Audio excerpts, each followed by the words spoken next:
It's just support, Tom! Hey everybody, how's it going? Optimus Tom here, and if you are tuning in live, welcome to the bonus content stream. And if you're tuning in over on YouTube, welcome to, well, just another Pioneer Magic the Gathering online gameplay video. I was unable to make it to card art for Pioneer this evening, so what I'm going to be doing instead is trying my way through a league with a bit of a brew that I've been thinking of for a little bit of time. Now, this deck was something that was inspired by a modern deck that I had been building, and I know that Pioneer and Moderns just don't quite have the same power level when it comes to one another. However, I wanted to kind of try my hand at it and see if I could wind up making something work, at least something that was a little bit similar in the spirit of things. Now, this was a list that was inspired by a modern Cori-Steel Cutter Rakdos Aggro list from fellow Magic the Gathering online content creator Dak Faden7. This was a list that was originally running things like Ragavan and Cecil Dark Knight and Cori-Steel Cutter with Lightning Bolts and Night's Whispers and things to just create a ton of tokens while also just getting in there aggressively for value, and then being able to like slam down a Blood Moon and really kind of hinder your opponent's mana progression that way, especially against some of the more combo-centric matchups like Amulet Titan, or going up against things that are more reliant on the way that their land sequencing actually goes, like Zoo. Now, this version of the deck, unfortunately, isn't going to be quite as powerful as that's going to be, mostly because we're in Pioneer and we don't have things like Ragavan. We don't have things like Blood Moon to really shut people out of the game entirely. Our Cori-Steel Cutters are going to be a little bit less impactful, I believe, than some of the Phoenix lists and things like that, but I'm going to be trying to make up for what they may lack in raw power for the amount of spells that we have, and instead trying to kind of make it a little bit different by playing an aggressive aggro angle that can maybe get them dead fast enough that we only really need to generate a couple of tokens from our Cori-Steel Cutters.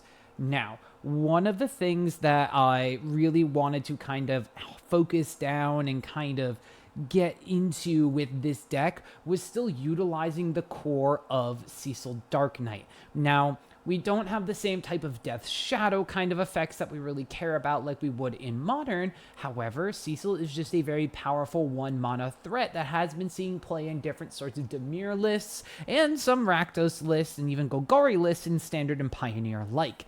Cecil, when it winds up flipping, is also going to be giving the rest of our attacking creatures indestructible till end of turn, which means that our Monk tokens are going to be sticking around a little bit longer once we get a Cori-Steel Cutter online.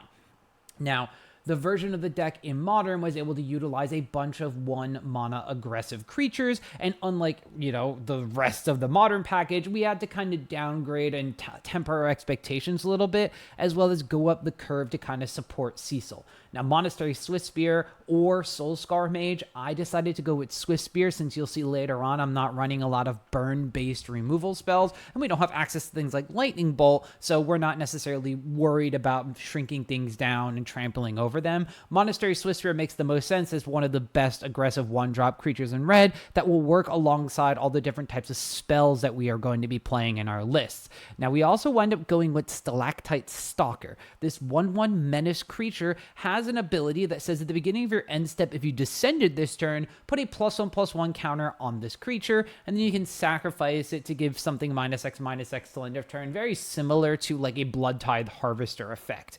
Now, while this isn't as large as Bloodtithe Harvester normally is, Stalactite Stalker will work well when we wind up putting things in our graveyard, things like lands, things like redundant creatures, and it's going to be working very powerfully with a combination of cards I'm hoping to leverage in Pioneer, which is Inti, Seneschal of the Sun, as well as Smugglers, Copter. Now, both of these cards have gone hand in hand in different sorts of decks, such as the Izzet and Soul list or other things along those lines. However, it's not necessarily been the powerhouse in Pioneer that people thought that they were going to be. So what I'm looking to do here is not only leverage Smuggler's Copter for the card velocity as well as the Inti exile effect, but making both of these pump up a Stalactite Stalker by every single turn we possibly can. This will help us get rid of redundant legendary creatures. This puts things like our Kroxa into our graveyard so we can escape it a little bit later, and continues to keep the pressure up thanks to Inti being able to give things like Cecil Trample. That will also put our Cecil into a higher power range, which will then of course flip it a lot sooner. Now, the rest of the creature package is just a couple copies of Dark Confidant. Now, a lot of lists in the modern version were running things like Night's Whisper, and while we do have access to Sign in Blood as a double black spell in Pioneer, it's, first off, it's a double black spell, so that's going to be a little bit harder to get, and it also, it's a spell that does trigger some card draw, but I wanted something that we're going to leave back to crew our Smuggler's Copter alongside Inti, so cutting down on the 4th copy of Cecil and the 4th copy of Inti, while it does wind up losing us things like Mox Amber and potentially the angle of getting a 0-cost artifact that gives us a little bit of mana. This does give us extra card velocity and loses us life the same way that the Night's Whisper and the Sign in Blood would normally, so that Cecil will flip a lot faster. And as you can see, we have nothing above 2 mana in our main deck, and we only go up to 4 in our sideboard, so we're not really going to be in danger of, ending the game on ourselves. Now, the rest of this package is going to be spell-based. We talked about the Smuggler's Copter already, and Cori-Steel Cutter, which is the main engine of the deck. Now, I'm going to be basically playing 2 of the best 1-mana spells in all of Pioneer, which are Monstrous Rage, which is our pseudo Lightning Bolt replacement, since it still winds up dealing 3 damage, gives something Trample, and leaves the Monster Roll token behind so that it will continue to have Trample, as well as Fatal Push, which makes combat a little bit more awkward when we have trampling Cori-Steel Cutter tokens or trampling Cecil or something with Monstrous Rage. Now, the last card in this list is going to be Opera Love Song, and this is my replacement so far for the Night's Whisper type slot. Now, Opera Love Song does give you the impulse effect of being able to exile the top 2 cards of your library and being able to play them until your next end step. That'll help trigger the double spell of Cori-Steel Cutter, since once we get to turn 4, we can double spell off of Opera Love Song so long as we don't hit 2 lands off of it.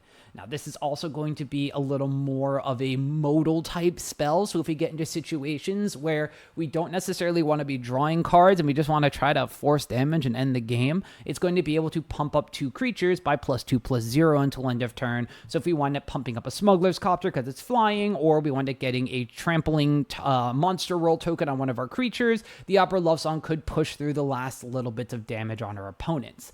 Now, we wind up having, of course, a package of utility spells in the sideboard, and to be completely honest, I didn't think too much about the sideboard. I was more interested in trying to get the main deck online. So our sideboard is going to be having a kind of Swiss Army knife of normal cards that we would see in a Pioneer sideboard for Rakdos colors. We, of course, have 4 copies of Thoughtseize for when getting into more mid-range and control matchups, so we can attack our opponent's hand. It also loses us life, which is great for Cecil, and potentially could be seen in the main deck if we move a couple of different things around. An extra copy of Dark Confidant, as well as 2 copies of Shoulder the Apocalypse. This entire row of sideboard cards basically comes in against grindy and control matches to try to give us a little bit more longevity and sticking power for our spells. And then on the flip side, we have more of the aggro and combo style anti-cards here. 2 copies of Torch the Tower to exile threats like Phoenixes, as well as just kind of get rid of the Mice package from the mono red deck. A Braid to deal with opposing Cori-Steel Cutters or other things that just find very, very annoying, as well as just being a 3 damage burn spell.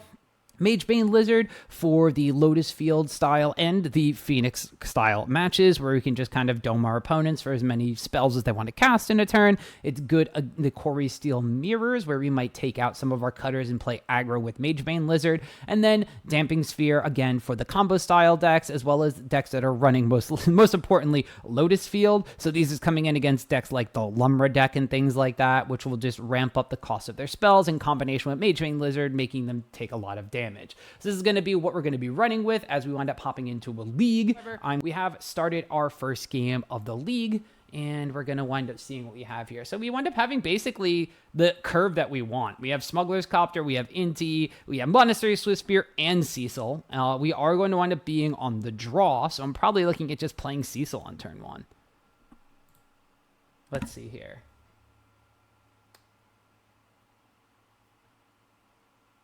Yeah, Ghost Vacuum. I was thinking Ghost Vacuum, or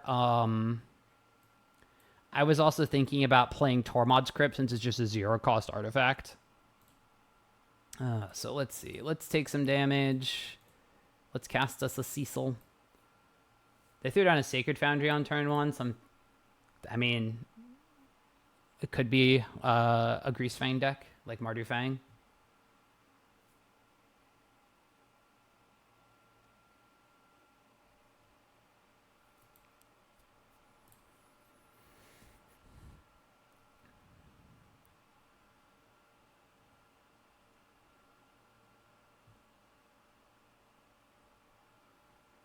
Could be a FOMO angle. I think next turn I just want to play Inti as opposed to playing Smuggler's Copter, depending on what they do. If they put like a blocker down, I definitely want to play Inti. If they play like a burn spell, then I'm probably just going to play Smuggler's Copter pass, and then I can crew it with Monastery Swiftspear next turn. Monastery Swiftspear and Inti. They play their own Cori-Steel Cutter. Okay. So we're on Boros Cori-Steel Cutter. Maybe it's like a slick shot show off type brew. So with that in mind, I don't think I want to give them black mana. So we'll just pay 2 life here. We'll do this. We'll play our Inti.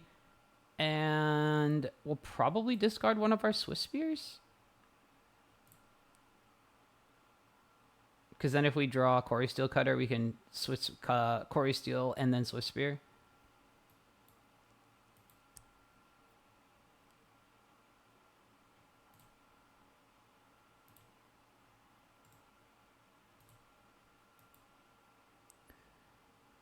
We'll discard our Swiftspear. What do we wind up exiling?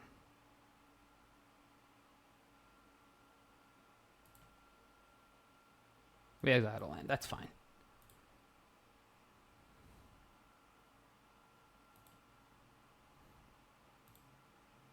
And then next turn we can flip our Cecil, which is kind of cool.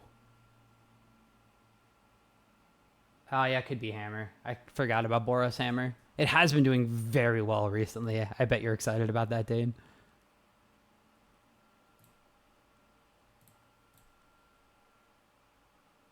Yeah, there's Cloud. Okay, so it is Hammer.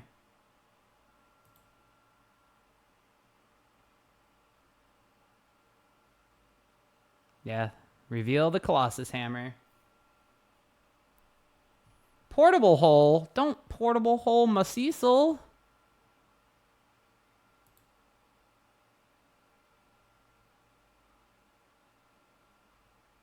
Portable Hole's a literal nightmare for our deck.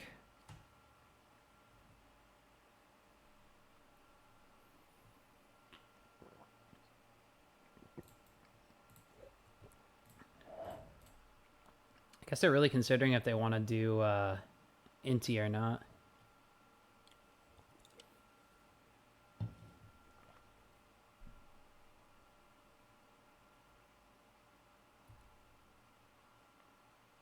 My hair's all weird. I just got out the shower. Okay, so they went for Inti.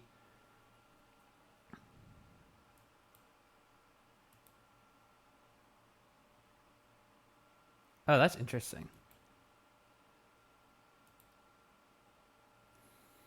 So they have 4 power here.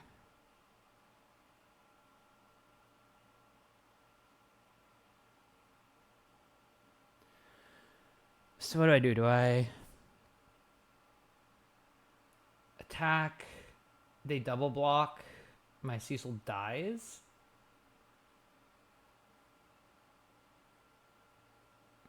And then if my Cecil dies, do I care? They'll kill both their things. So what could they do next turn? They have Colossus Hammer. They could like Sigarda's Aid, Colossus Hammer, and make a dude. and then murder me because I'm going to take 3. So I'll go down to exactly 10, in which case I need to play this Monastery Swift Spear and hold it back.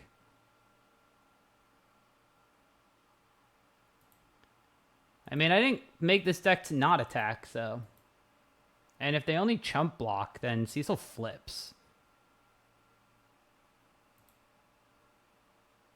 Okay. So now I have an untapped Cecil. We'll play our blocker. And then... There's an argument that I keep up my opera love song. But I think I'm the aggressor. I don't know if this is correct. I'm just going to throw it on my Smuggler's Copter and see what happens. I can tap my Smuggler's Copter, absorb 8 damage this way too, which is pretty nice.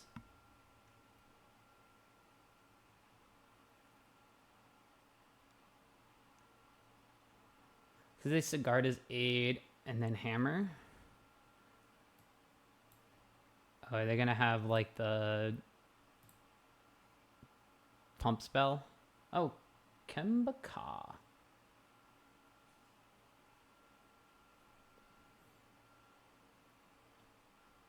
Okay. So they can't attach both to Kemba, but they can put the Colossus Hammer on Kemba. That's a little problematic. 13-13.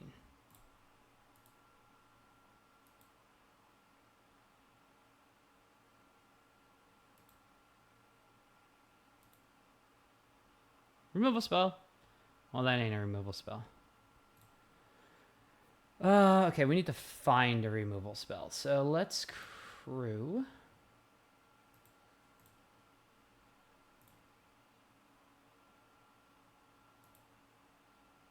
Then we'll just swing.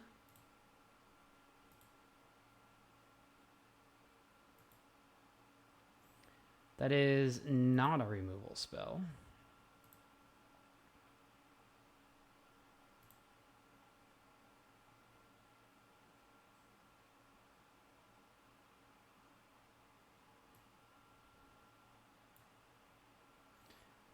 So I don't know how I live through trampling 14-14, so we are quite literally on like removal spell or bust.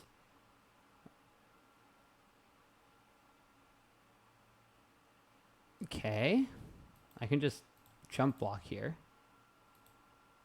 There's no trample yet.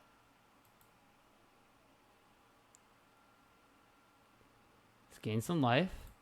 And I can end step opera love song.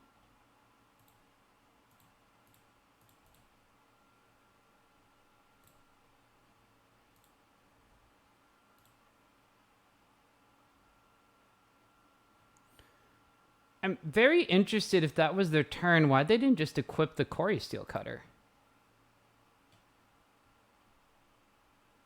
All right, well, we have replacement Cecil, land, and another opera love song. So let's see.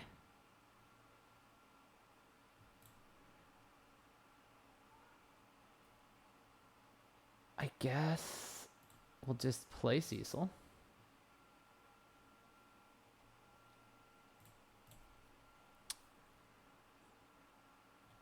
Let's start with attacks.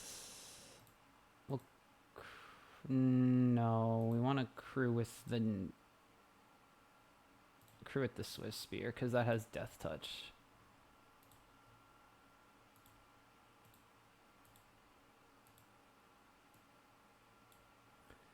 Drill land.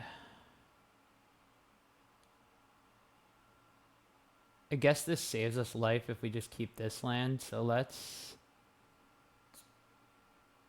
pitch Swift Spear.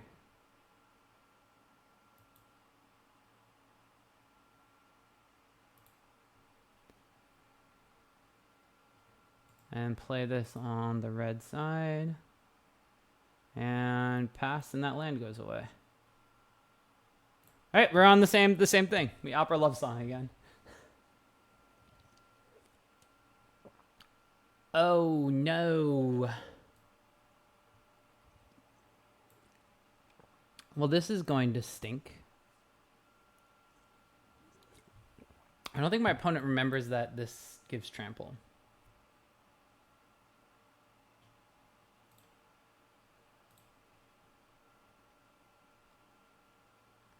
All right. Opera love song or bust.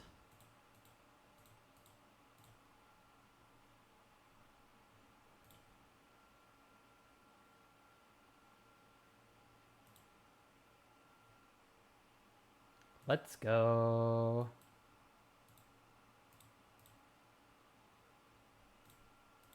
Do you have a protection spell? You don't.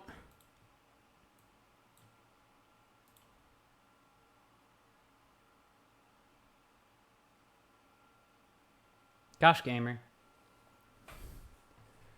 Oh man, stop playing Kemba. Stop doing what your deck wants to do. Let me do what my deck wants to do.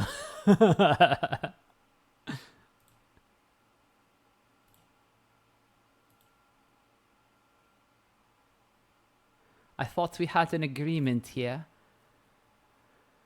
Let's see. I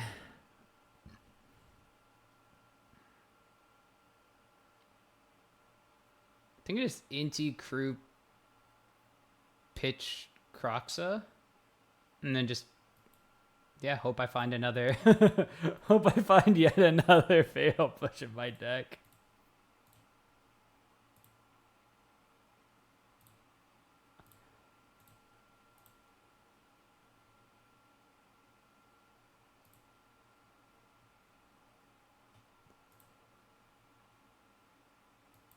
Draw. Hey, another fatal push. Let's go. We find a land.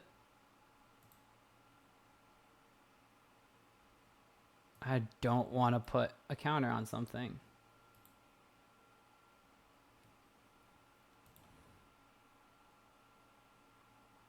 My opponent has no cards left in hand. So we do this now.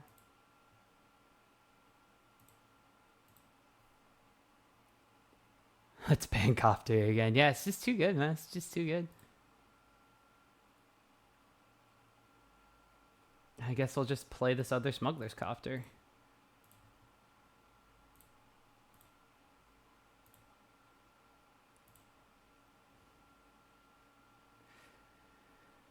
All right, on you.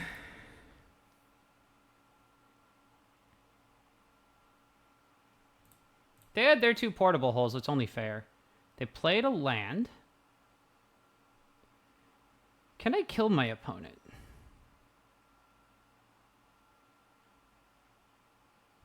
Maybe.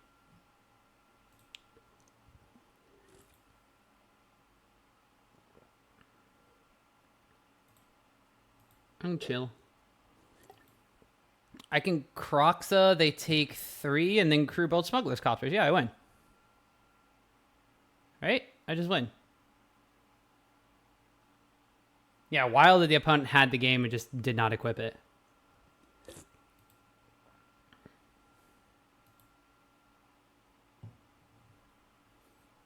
So, red, black, Croxa. 1, 2, 3, 4, 5.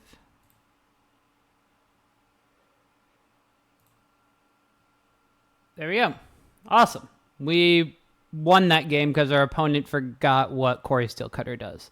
All right, well, we are going to want these Abrades, and we are going to want these Torch the Towers. I don't think we need to put in Thought Seizes or anything like that. Things that we probably don't want are Dark Confidants that are hurting us. And Our Love Song was all-star that game, so I don't know if I actually want to take those out. Even though we won with Croxa, Croxa's just not super great in that matchup, so I think this is just how we wind up running it, and we just strip it back. That was not how that game should have won. I should have lost. I should have lost. But they did not.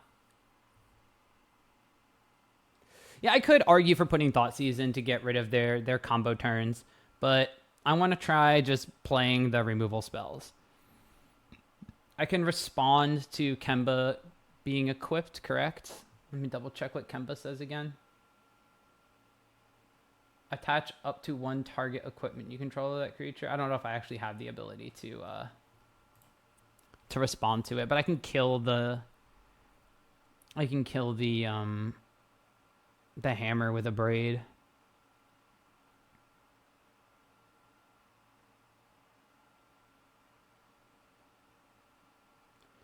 If we lose this game, I think maybe I put the Thought Seizes in and then probably wind up maybe taking out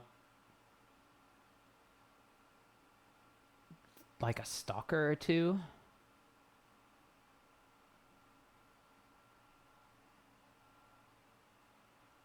This is another keepable hand. I don't have the removal that I wish I did right away for their style of deck, but I have a very solid curve, and I have my Cori-Steel Cutter. So as long as I draw another land, I think I can do what I want to do. I'm going to lead on Cecil again. And then probably follow up with Smuggler's Copter. All right, they just turn one hammer. Yeah, it says when it enters, you may attach. And I don't know if the attach is like, you know how like when things say enters with a +1/+1 counter on it? If there's a window for me to respond to the attachment, that's great. If there isn't, less great, right? I'm pretty sure there's a window for me to respond because attaching, I think, is like a triggered thing in and of itself.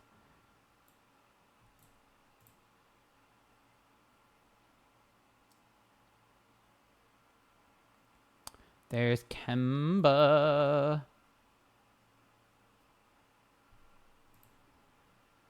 Does that change what I want to do? I think it just means I don't attack with Cecil first. Oh, there's an Abrade. Cool.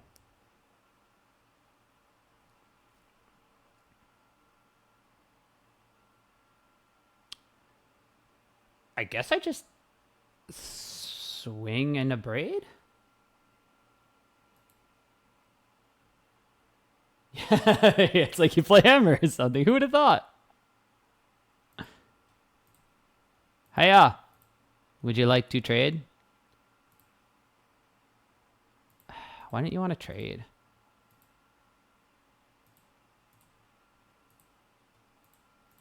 See this now where they're tapped out and pass the turn. If I draw a land, then I can go Cori-Steel Cutter, Swift Spear, Cori-Steel Cutter, Stalactite Stalker, something along those lines.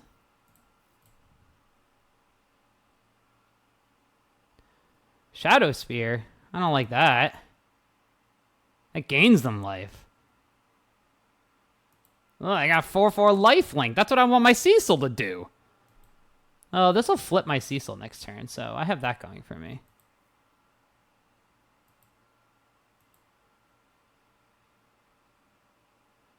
All right, and there's our land. So let's start with our attack.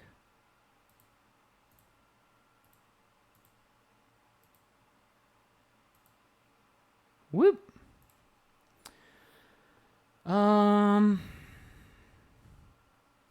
There's an argument for holding up a mana for Monstrous Rage.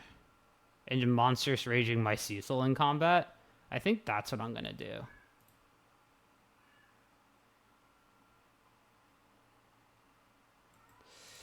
But do I play the Smuggler's Copter or do I play a backup blocker? If I play a backup blocker, then I can still kill their Kemba with Monstrous Rage.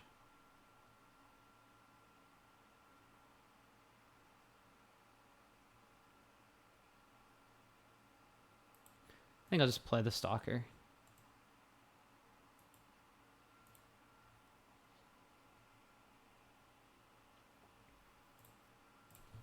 JJ meowing like crazy in the background.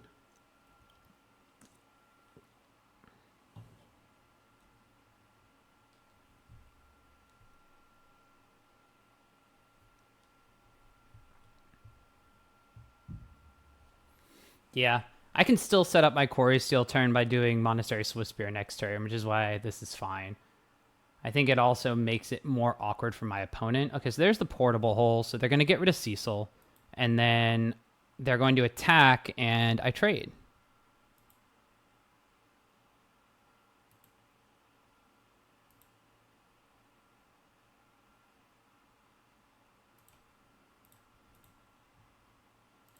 So I'll block. And then I'll Monstrous Rage.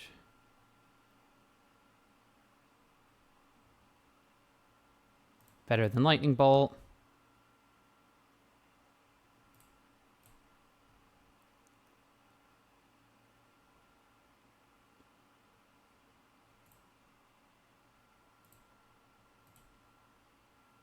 Killing the Fate-Blooded. They're searching for an aura or equipment card. And then next turn, they get to play a Double Striker, which is yikes.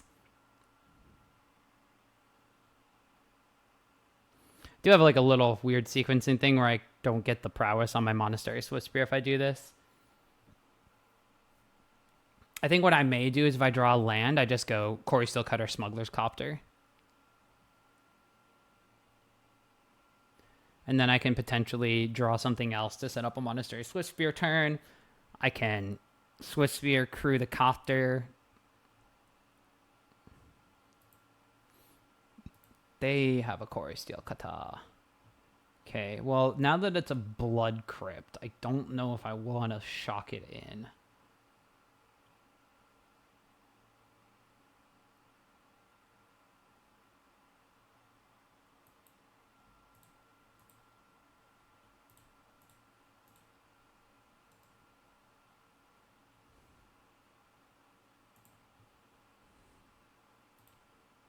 Do that. Do that. There's no haste threats from their deck. Start chipping away. Play this tapped. Say go.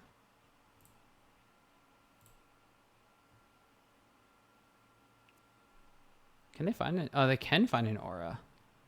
That's sicky. Oh, they have a 2-spell turn. Oh, they're gonna portable hole my Cori-Steel Cutter. Yikes.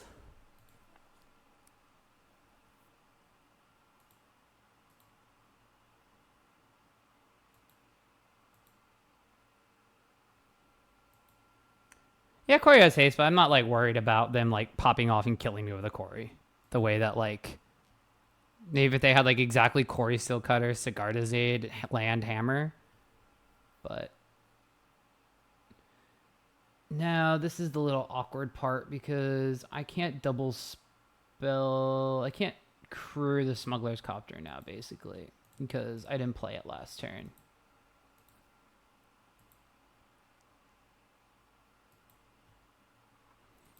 But we can still swing in for 2. Yeah, swing in for 2.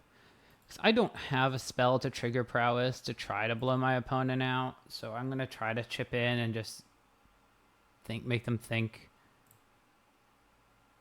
It's probably just wrong. Probably just need to like chump. So make another Trampler. They could just play Kellen.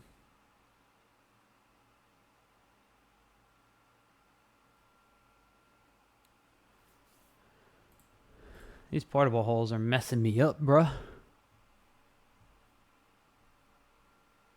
Where are my 2 fatal pushes this game? They got their 2 portable holes last game too. Oh, this is problematic. They can now murder me, right? They equip this. It's a 3/3. They equip this. It's a 4/4. It's a 5/5.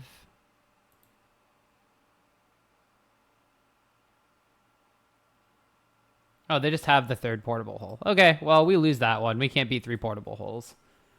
Do we want to play the Thought Seizes to deal with their things they're grabbing and putting in their hand? And if that's the case, what are we taking out? My gut goes to either Smuggler's Copter or Cori-Steel Cutter. I think those are the ways to go, because like these fatal pushes are never coming out. These Torch the Towers and Monstrous Ragers are never coming out. I mean, it could be Opera Love Song card advantage. It could be Inti, but we're starting to get a little bit light on creatures, so taking out Cori-Steel Cutter isn't the greatest. I mean, I could just be putting in Shieldred and having a giant Death Toucher, but I barely got to 4 mana that game. So I want to put in the Thoughtseizes. It's probably taking out some number of Smugglers, Copters, or Intis. I don't think I want to take out any more creatures. Somewhere in this vicinity. But I actually don't know if I want to do that or if I just need to draw my removal, right? I still have 8 kill spells in the deck. Like, maybe I just do like this and play 2 of them and just go like I have a little bit lower curve then. Yeah, we'll just try that. YOLO. I don't think I need, maybe I don't need all 4. And like maybe I need to like mulligan. Oh, this is an awkward hand. Cori-Steel Cutter, Stalactite Stalker. I was like, maybe I just need to like mulligan more aggressively with my hands. Oh, this is a bunch of red spells and no red mana. My opponent kept 7.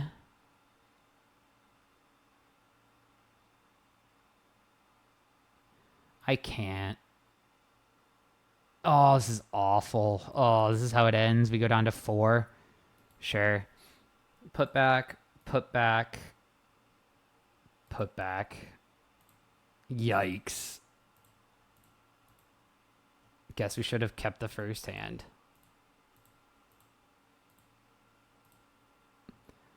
I don't think our deck mulligans very well.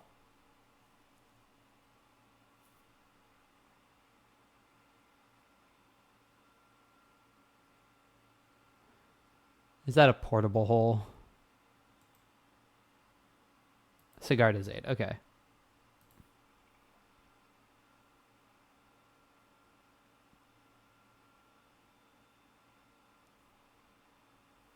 I don't die next turn, right? I can't die on turn 2, right?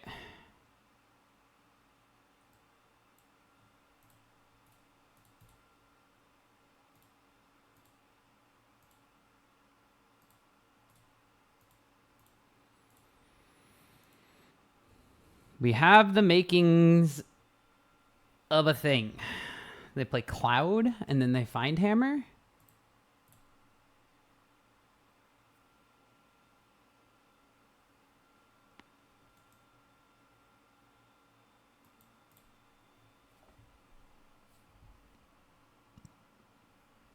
There's Cloud.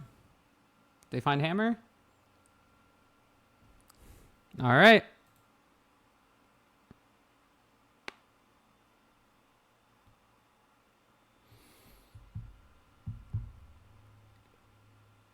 I guess I could play this aggressively since I don't have anything else to do. If they have like another creature, equip it with the hammer, that's what's going to happen. I can't beat that with this hand. I think what I need to do is bank on the fact that they're creature light or something and just go all out. Just do this now. I don't think waiting does me any favors here.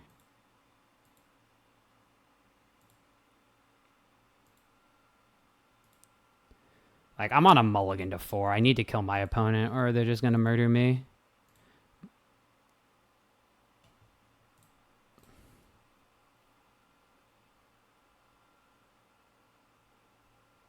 Keep itching my nosy.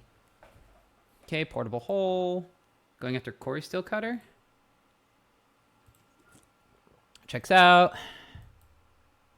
Awesome. Okay, so they were a little creature light. And they're land light. Okay, so they actually have gas. It's just...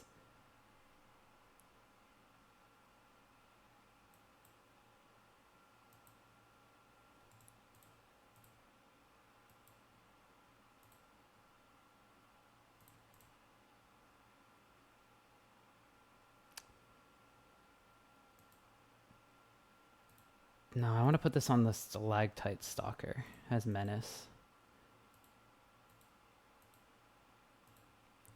Also, now it has like higher power, so I can kill something if I draw a land. All right, let's see. They have a hammer in hand and 6 cards that aren't lands.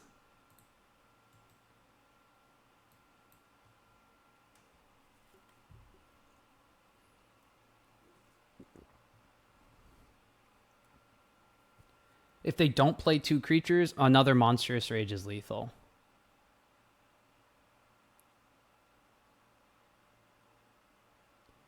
Opera Love Song is also lethal. I win! Mulligan to 4, too strong, baby! Let's go! What do we have anyway? We were dead! All right, we're back in game, which means that I need to fix my big card. Yeah, they need dudes. We won the die roll. Oh, I forgot to say good luck, have fun last game. I hope my hammer opponent had fun. We have Swift Spears, we have Confidence, we have Push, and we have Opera Love Song. I think this one is a sneak. Card advantage, pump or card advantage, removal in case they're playing something aggressive, and we have an aggressive start ourselves.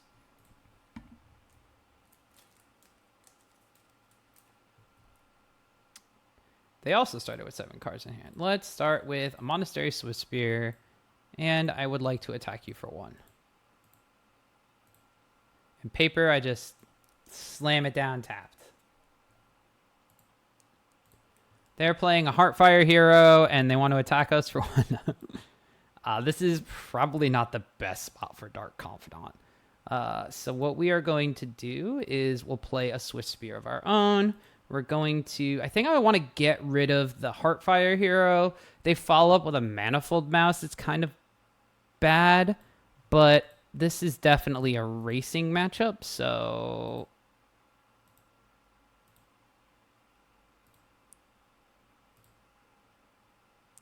I think I just want to push my damage.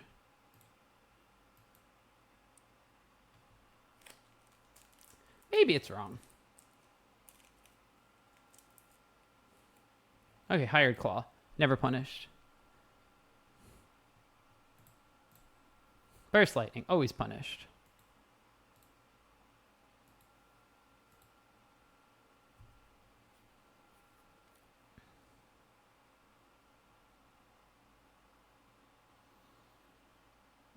Do we Fatal Push?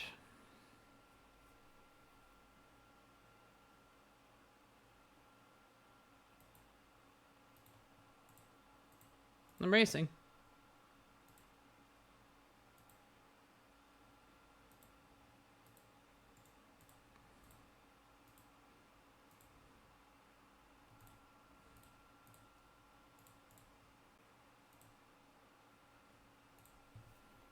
We're very low on cards. They are not. I'm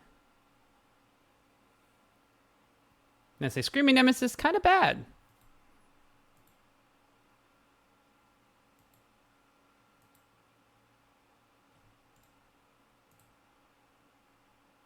I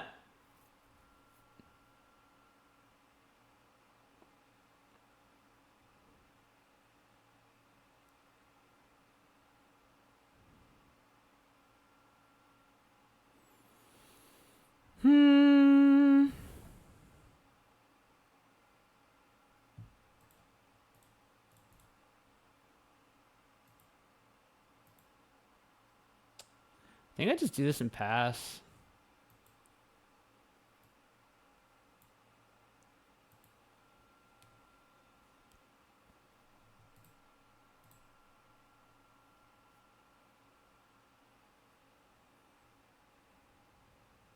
Oh, double Screaming Nemesis. Yikes. I had, like, Bitter Triumph go for the threat in my sideboard, but I took those out.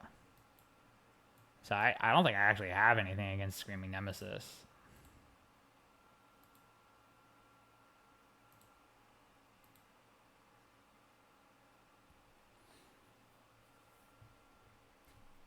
Okay.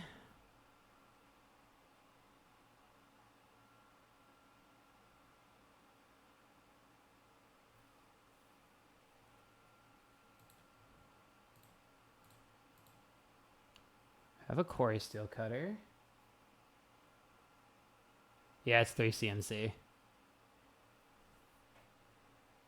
Now I could Opera Love Song. And then most of my things are 3s. Then they probably just shoot, like block my Swift Spear, shoot my Confidant or something. And then let's see, then I die to like Pump Spell. No, I don't actually die to Pump Spell. Okay, so we could Opera Love Song. Yeah, let's try that.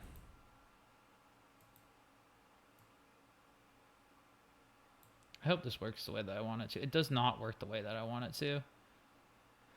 Okay, since it doesn't do that, I think maybe we just play the Stalker.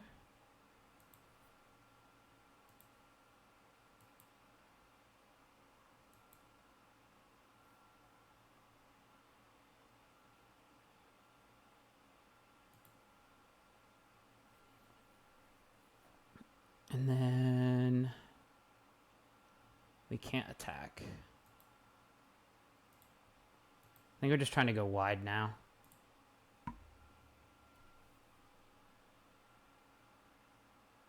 If we draw a land, we can go land, Opera Love Song, Stalker away one of the Screaming Nemesis. I don't think they tap out to attack. I think if they attack with a Heartfire Hero, it's very clearly a Monstrous Rage. If they play Manifold Mouse, Heartfire Hero, Double Strike, that's really annoying.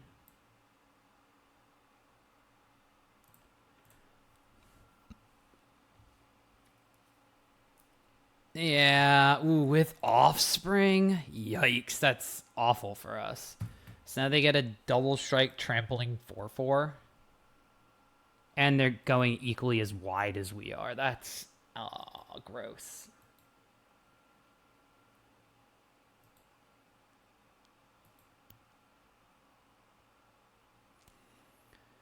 So I take 4, go to 10. I think that's what I have to do. And then see what Bob gives me. Gives me a Swift Sphere.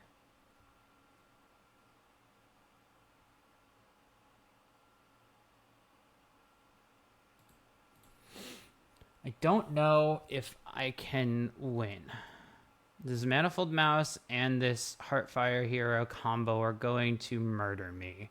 These Screaming Nemesis are going to do irreparable damage to my board.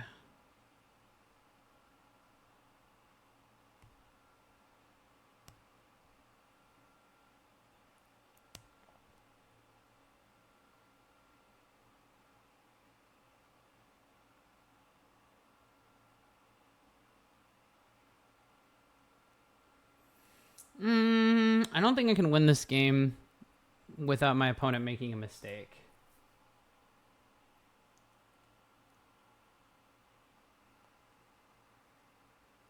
Because I attack into these nemesis, they dome me.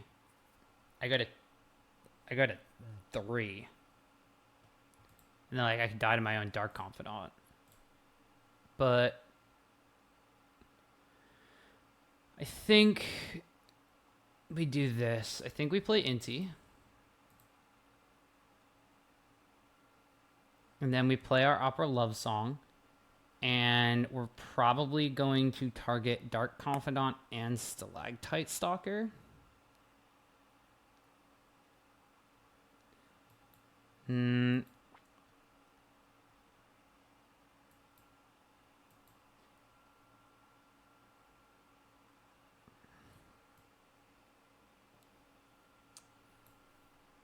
I could like dig for a removal spell, that's true, but I already used 2 of them. Which ones do I want to give +2/+0? Like I could do it here and leave the other ones back without the Cori-Steel Cutters. And then these are 5/2s. And I have a bunch of chump blockers. And then I can put a +1/+1 counter on this. I think that's what I need to do.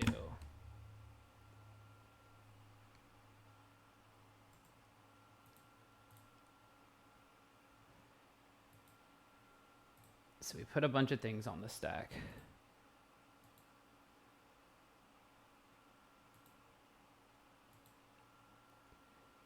I'm not going to attach. I'm not going to attach.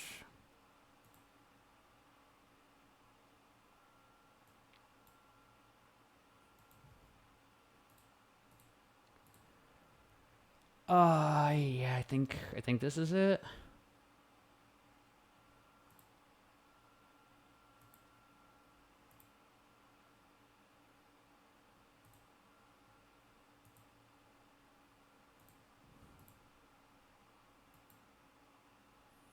Get rid of Smuggler's Copter. This doesn't threaten lethal, but okay, they're trading a Screaming Nemesis. They're trading 2 Screaming Nemesis. Are they going to just get rid of my blockers and then do I die to double strike?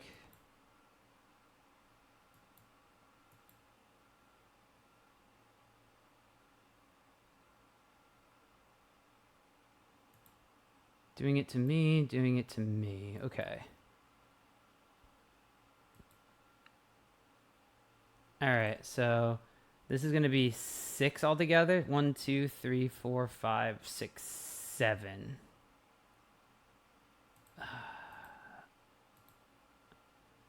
So 4, 3, double strike, trample. Do they attack with everything then? They attack with everything, I think I die.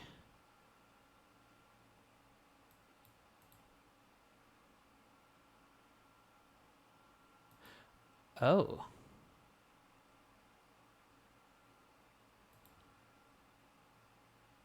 They didn't. Okay. We might live now.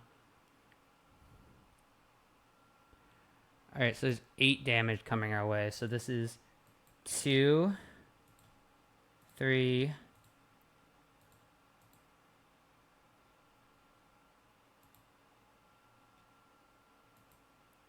5, 6, right? 1, 2, 3, 4, 5, 6.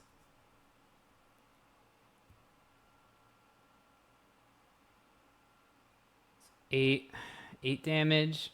Any pump spell kills me regardless if I block here or not. 1, 2, 3, 4, 5, 6.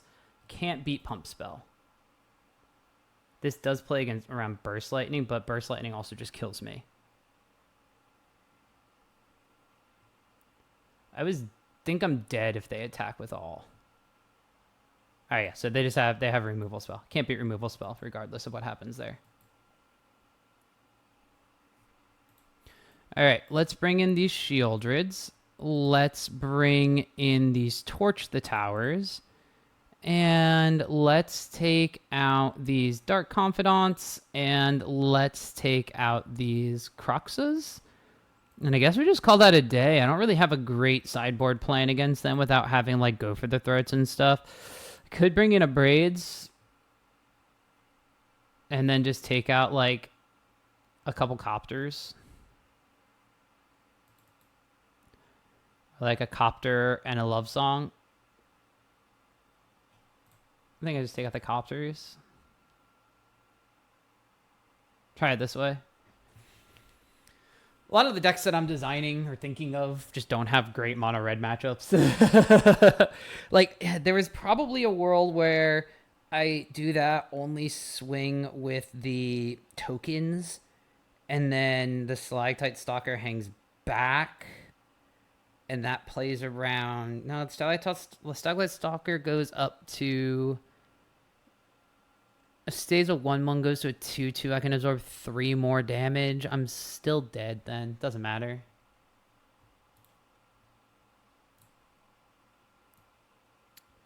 I guess... Yeah, we'll keep this.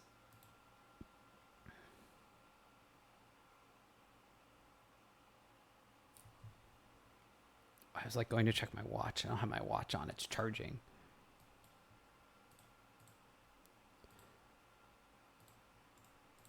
Like, We played pretty aggressively, killing a Heartfire hero and killing a Hired Claw with our Fatal Pushes. We held it for the Manifold Mice, and nothing matters, right?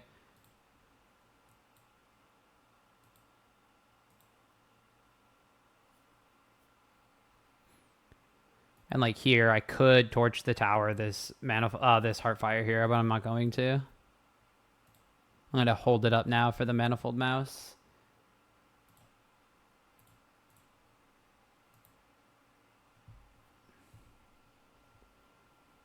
Anoints is fine, but it's so narrow. Like, it doesn't get rid of Phoenixes. It's, like, strictly for the mono-red matchup.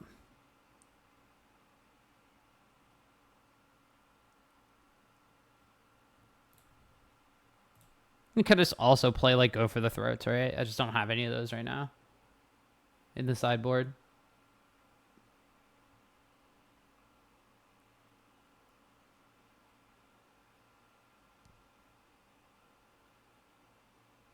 They have Monstrous Rage here. I immediately torch the tower.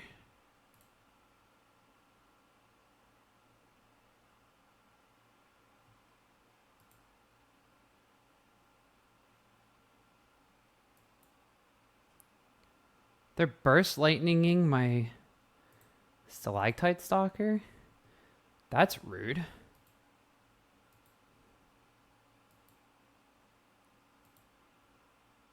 Okay, well, they 3-for-1 themselves. Or 3-for-2, I guess, technically. We'll play a tapped Blood Crypt. And we'll just end of turn Opera Love Song, I guess.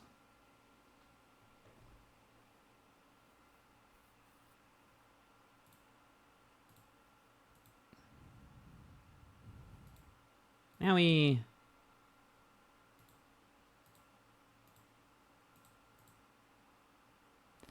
Do we even want to?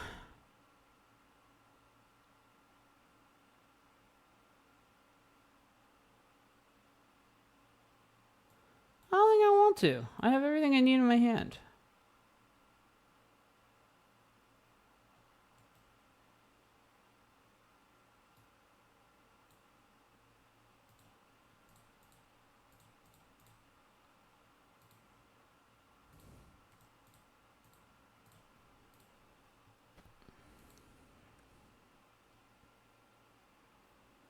I know Mono Red is popular, but Phoenix is just equally as popular, and I think Phoenix overall is the better deck.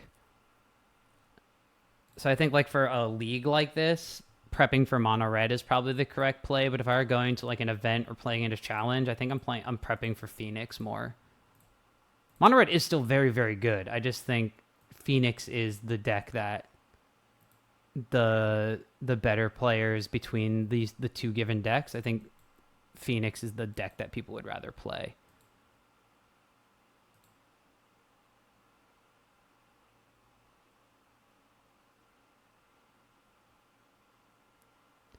Okay, so they're gonna Burst Lightning their own dude so that I can't gain life off of my Shieldred. That's fine. Okay, can't actually gain life. Do they die? This would be 1, 2, 3, 5. Wait. This is 2 plus 3. I'm sorry, this is 4 plus 3 is 7, 8, 12, and then 2 prowess. Sure, yeah, they're just dead.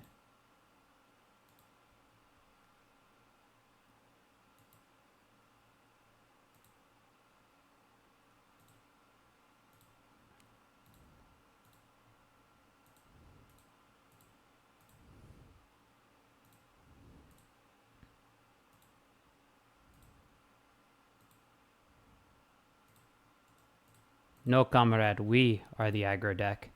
Nice Screaming Nemesis.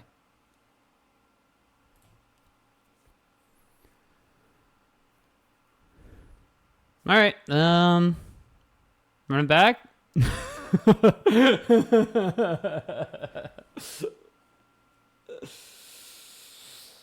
Ever just get bopped by a 9-power Shieldred? Pepperidge Farm remembers.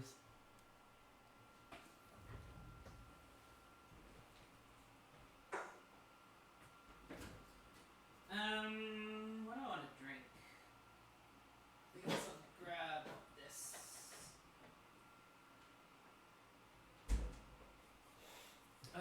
Let's see here. Well, the deck didn't like that I did things with lands and spells, so we're gonna mulligan this one. This is a keepable hand.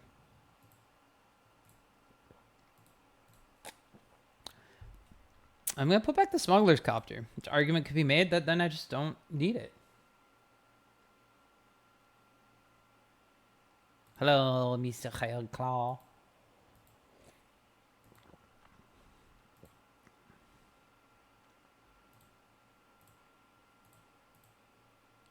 Okay, we have 2 flavors of removal spells to hold up next turn.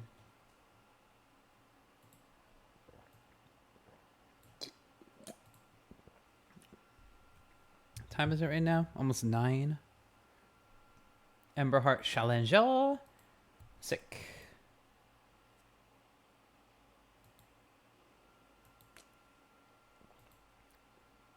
That's fine.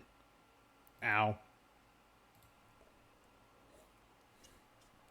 Okay, well.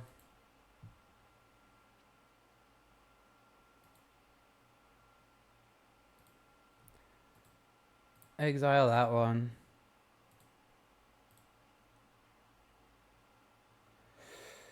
Do I want to kill that? We can just wait till their turn to do that. Since it doesn't matter about the toughness.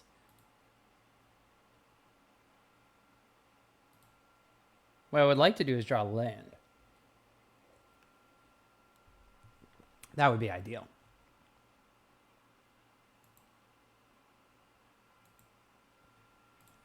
Okay, so that's very good that I waited.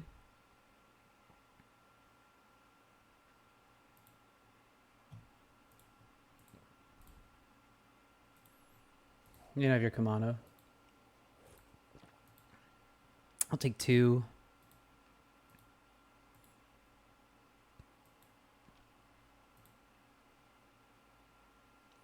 Pathway's good.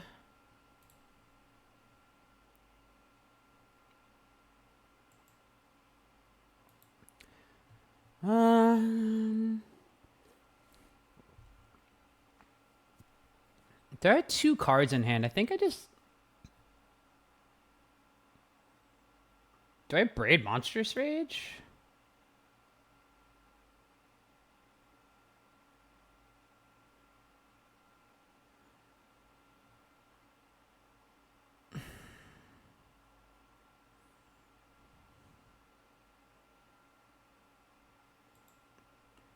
I think I just...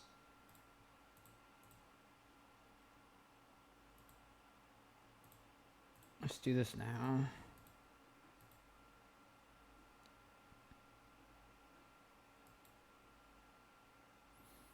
Like, get them to a point where I can, like, abrade the thing that they play next.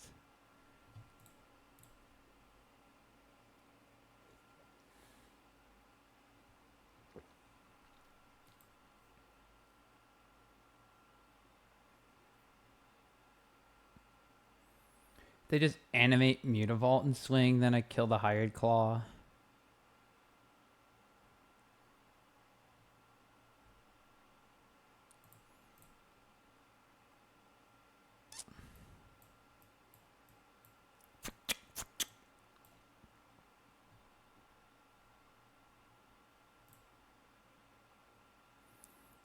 Okay.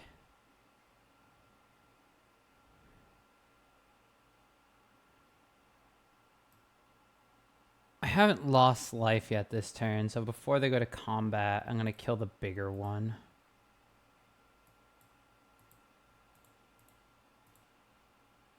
Because they can't pump it up now.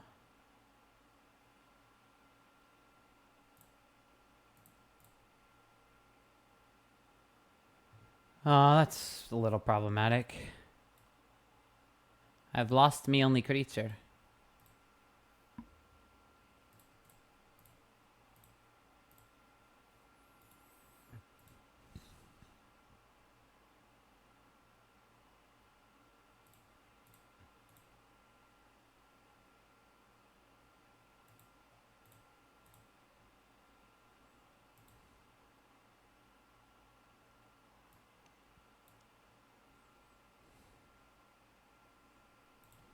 Don't think I can attack.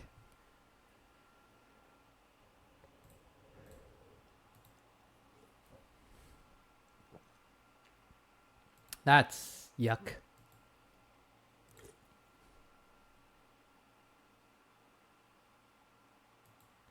I guess I'm trading Inti. I don't like this. But not this. This is good. I don't like the board state.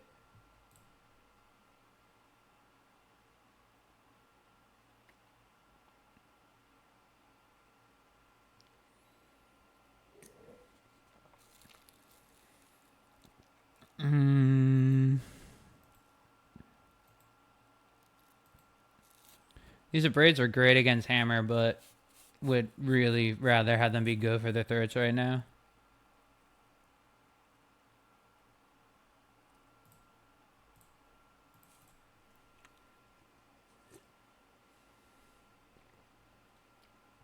Don't think I'm winning this one. Pretty priced into killing their screaming nemesis.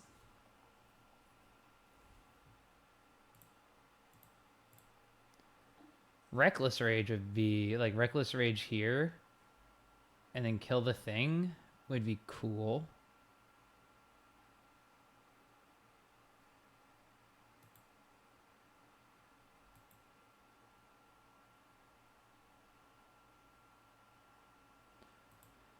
Take one. Go to blocks.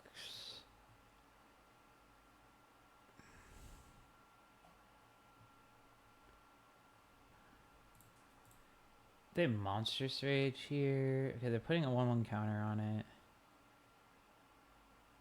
That can resolve.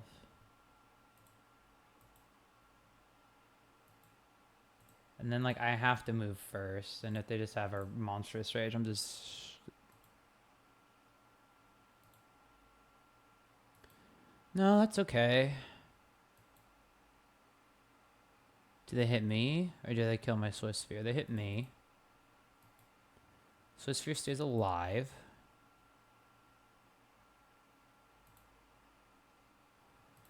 Alright, how do I win this game? Probably not that.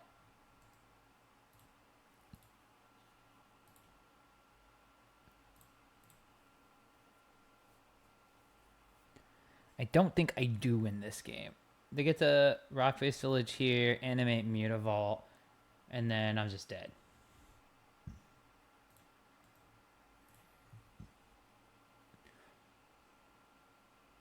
They did not animate Mutavault. I'm not just dead. I don't know how I win, but I'm alive for one more turn.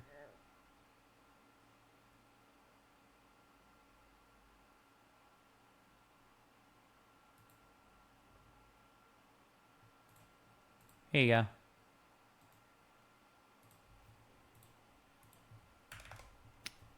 Yeah. A little rough. I would have loved to see some death-touching Cecils that game, but c'est la vie. That is not how that worked.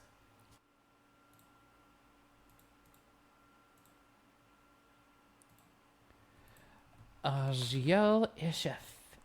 So they have 7 cards in hand, and I have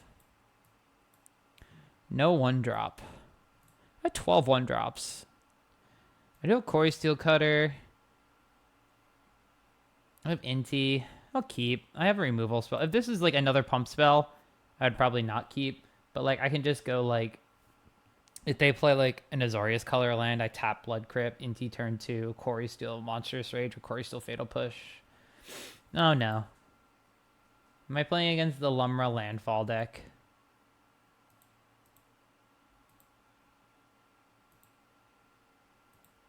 Or I could just be playing against Lotus Field.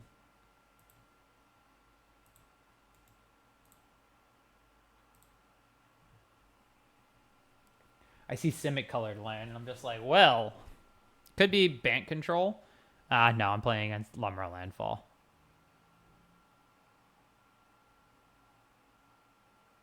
Lotus Cobra. Oh, glimpse the core. Here it comes, Lumra Landfall.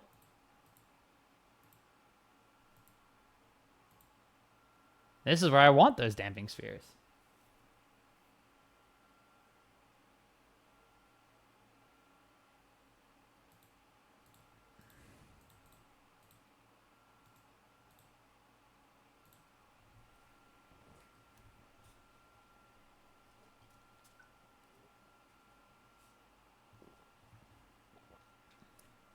The Port of Carfell.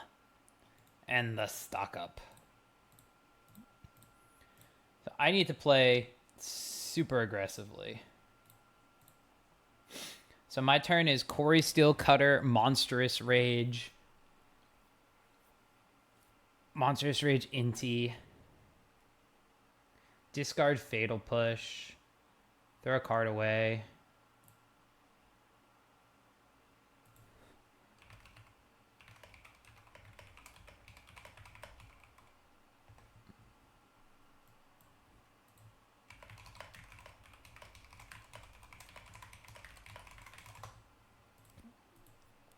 Okay.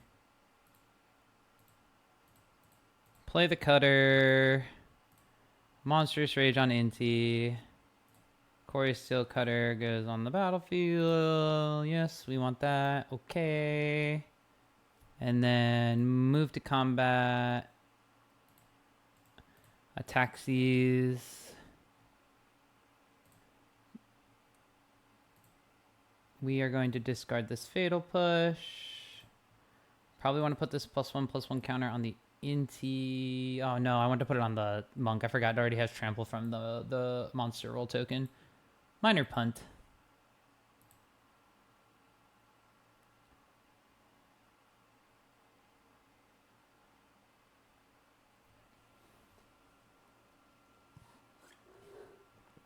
Opponent says, I've never played my current deck before. I said it's a fun one for sure. I've also never played it before this current league.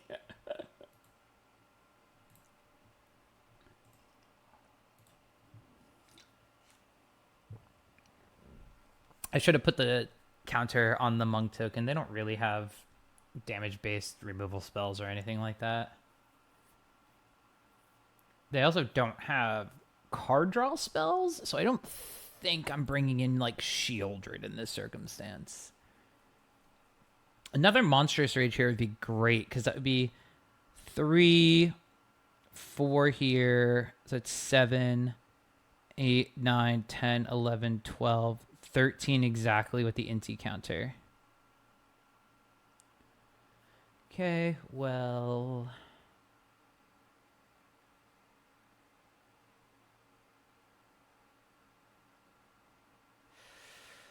Gonna shock... No. I guess let's attack first. We're not gonna be able to trigger our Cori-Steel Cutter.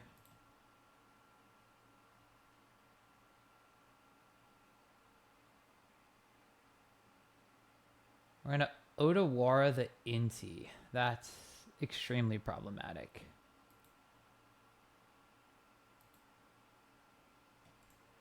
Just attacking for 2 then. We are then going to shock in this Blood Crypt so we can play Inti and Smuggler's Copter and make a token post combat.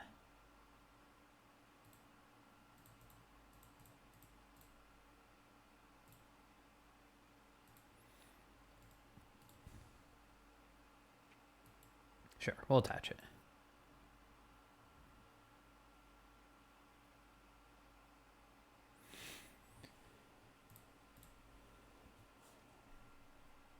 Lost out on 1 damage because I put the counter on the wrong thing.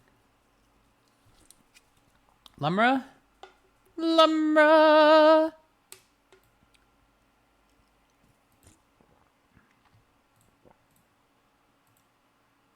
The Wandering Minstrel!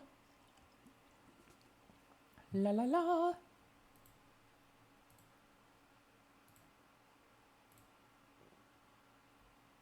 Lumra has reach too. Oh, this is gross!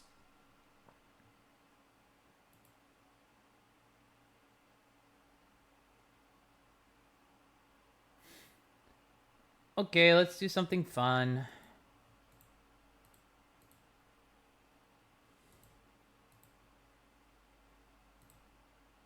Hey, look, it doesn't die.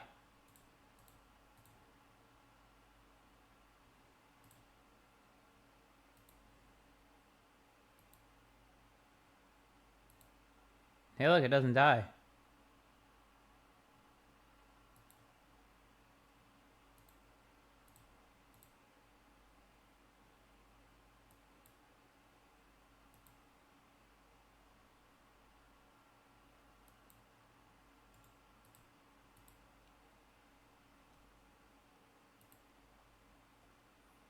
do this first. Discard this Den of the Bugbear. Now we put our counter on the one that's not 3 yet. What do we exile? Dark Confidant, not quite what we wanted to do. But we'll draw discard here so we get another look at a card from Inti. Okay, good. Opera Love Song would be great. It's a second Inti. Not exactly what we want. They probably block the Copter and then take 9, go to 3. Okay, they blocked the monk. Still wind up going to 3. And then we'll play Bob. All right, do they have the win? They don't have black mana, so they can't Port of Carfel yet. A Lotus Field here, I think, is the win. Or Escape Shift. Okay, Lumra again.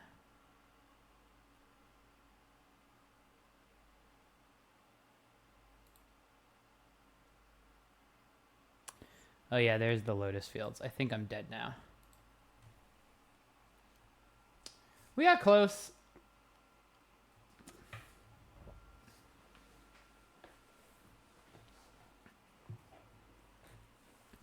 But so long as my opponent doesn't mess up here, I am pretty dead. Oh, don't pick that one, opponent.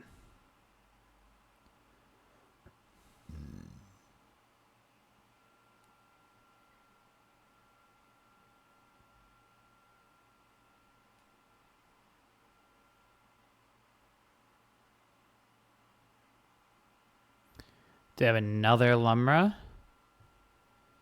Third Lumra from hand?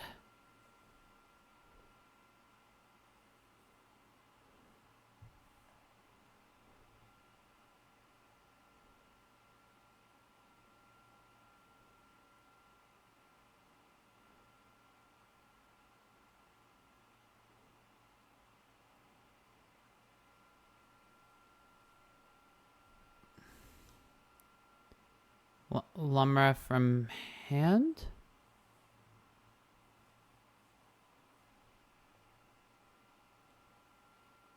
Oh no, he didn't make black.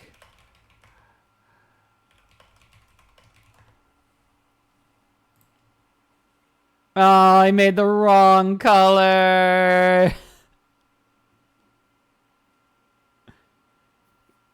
Needed to make black there. No Lumra from hand. Escape Shift?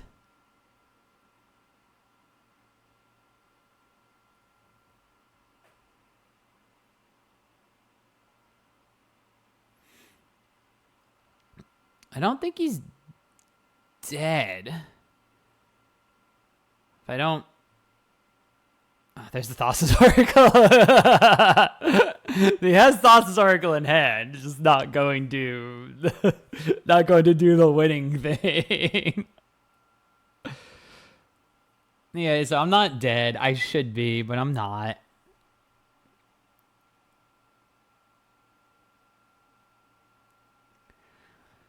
There's 3 blockers. I have 4, potentially 5 attackers, I think. Let's see.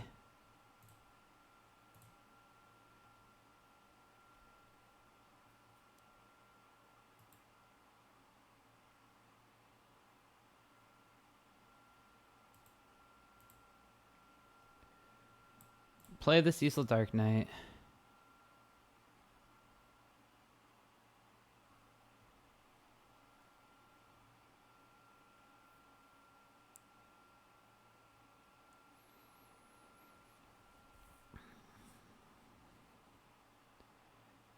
Do I...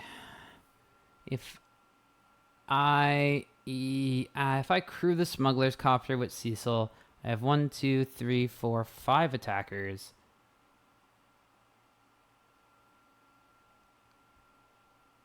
And then...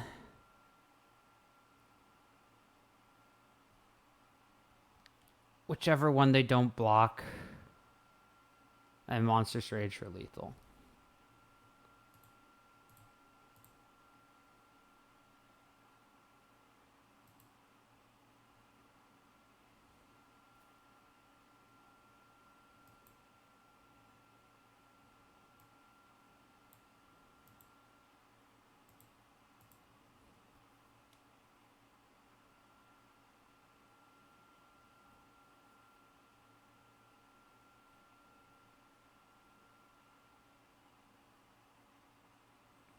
Right, if I put out an Inti, he gets 5 power. If I put, okay, yeah.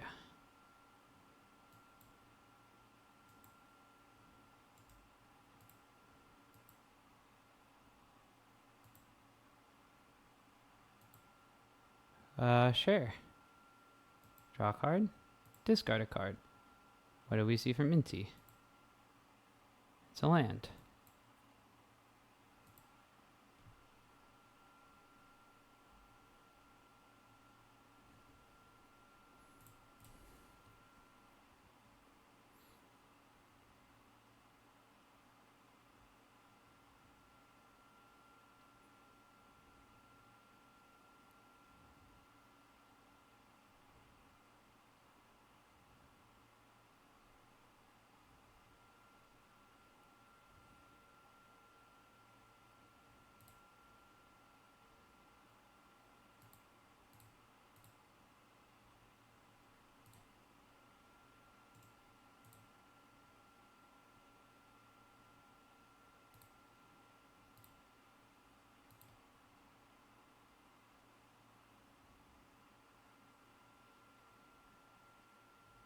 Okay, it's like, if they have a bounce spell or something, I'm just dead.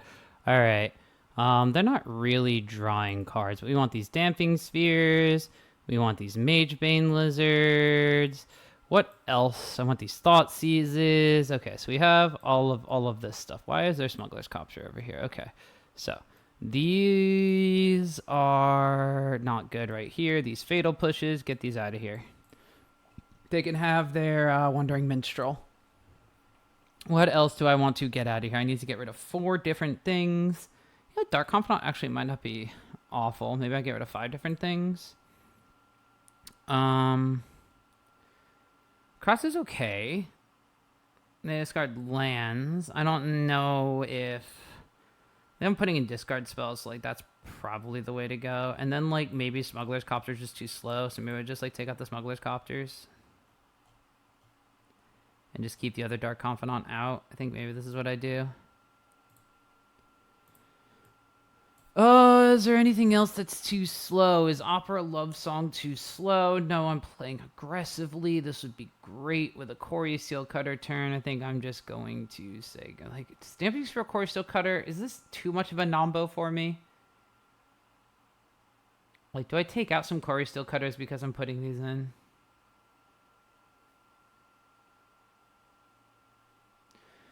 If I need to, then I'll put in like these instead of Cori-Steel Cutters, or leave some Smuggler's Copters in. But I think I'm okay. I have 18 spells right now. I think I'm okay. We'll try it.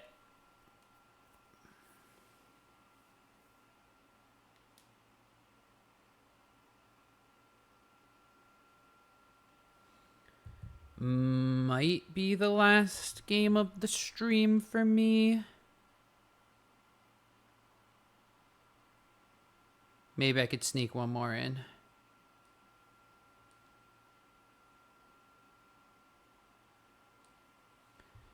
Okay, we have Thoughtseize. We have Monastery Swiss Spear.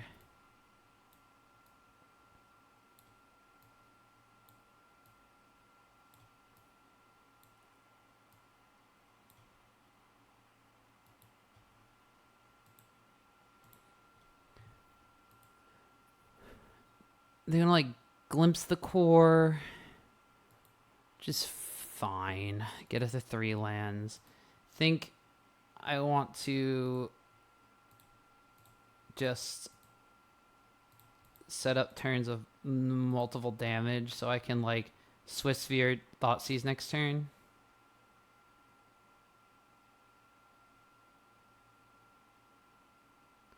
Here's the glimpse of the core. I think I care more about the payoff.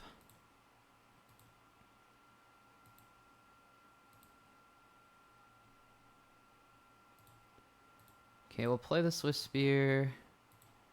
Play the Thoughtseize. What do they have? Ooh, double Scape Shift, Tide Binder. They didn't make this a copy of anything, so I think I just hit the Lumra. I'd have to be aware of the Tidebinder.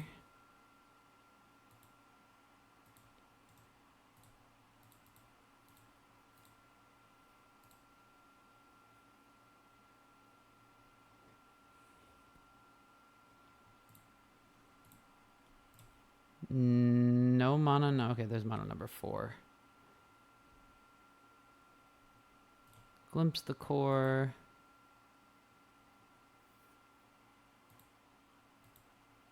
Okay, no Tidebinder this turn.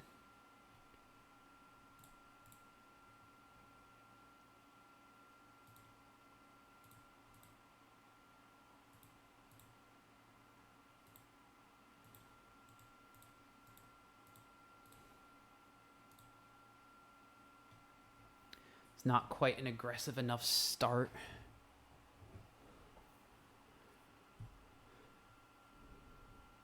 They don't play a land, I'm a little concerned about what they might have drawn.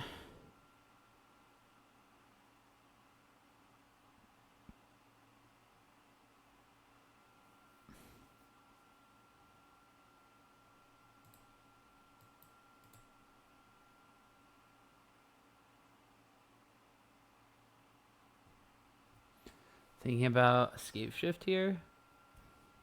But I don't know what they escape shift for. They don't have an untapper.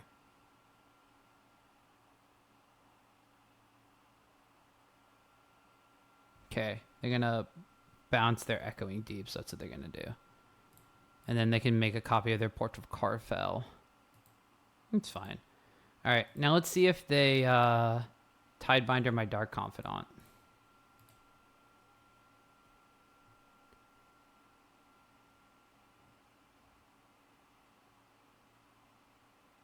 They do.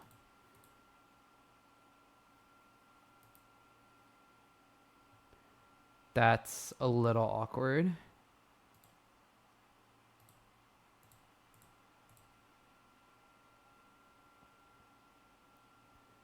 If I do this, I can kill that with the Stalker.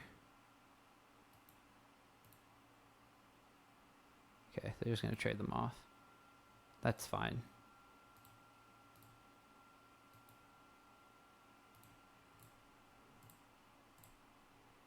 There's an argument just to attack with these two, but I don't think they block there.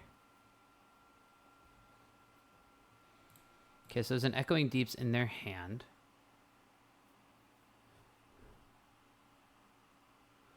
What I need is a way to exile things from graveyards, because right now they can scape shift for 1, 2, 3, 4, 5. Don't even really need to do that. They can just... The Tiebinder's out of their hand. They can just...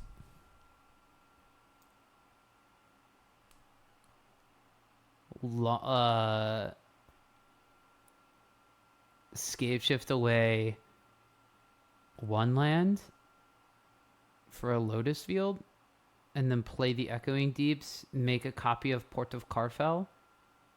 Oh! Alright, they just gave up. Uh-oh. Thought you might escape shift for a Lotus Field, Echoing Deeps the Carfell, then reanimate.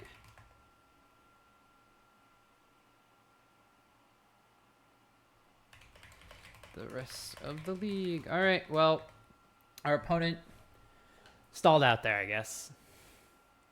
So I guess that they did not quite know what they were looking for in that circumstance. So not the greatest, but double Cecil, Monastery Swift Spirit, double Opera Love Song. We're going full in Final Fantasy IV, Final Fantasy VI, 2 of the best Final Fantasies. Let's see what our opponent plays. Mono Green Devotion. All right. I am loving our Damping Spheres in our sideboard now. All right. We'll play our Cecil. I think we're going to be getting a bunch of chip damage in here. I think I just maybe play Croxa next turn. There's your elf. There's a third elf. Oh, shoot. Yeah, that's a lot of stuff you got there, buddy.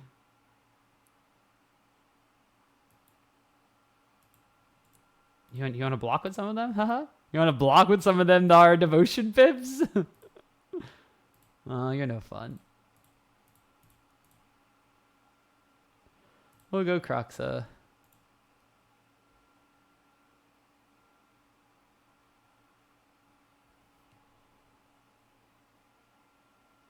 I'm about to bust. They discard the Uvenwald oddity. Interesting.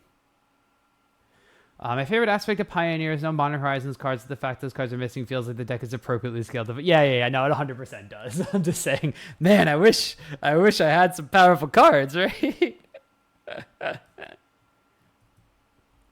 I do not want a Pioneer Horizons. All right, they have 4th Elf. This time it's a different one, though.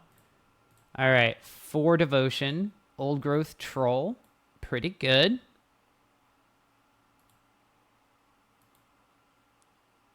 Oh, man, I'm getting it for 1. Owie. Okay. Well, more Cecils is not what we needed. Oh, my big card is gone again. I forgot it. For some reason, this always does away with the window capture on the big card. Let's see. Attacking, blocking kind of helps them.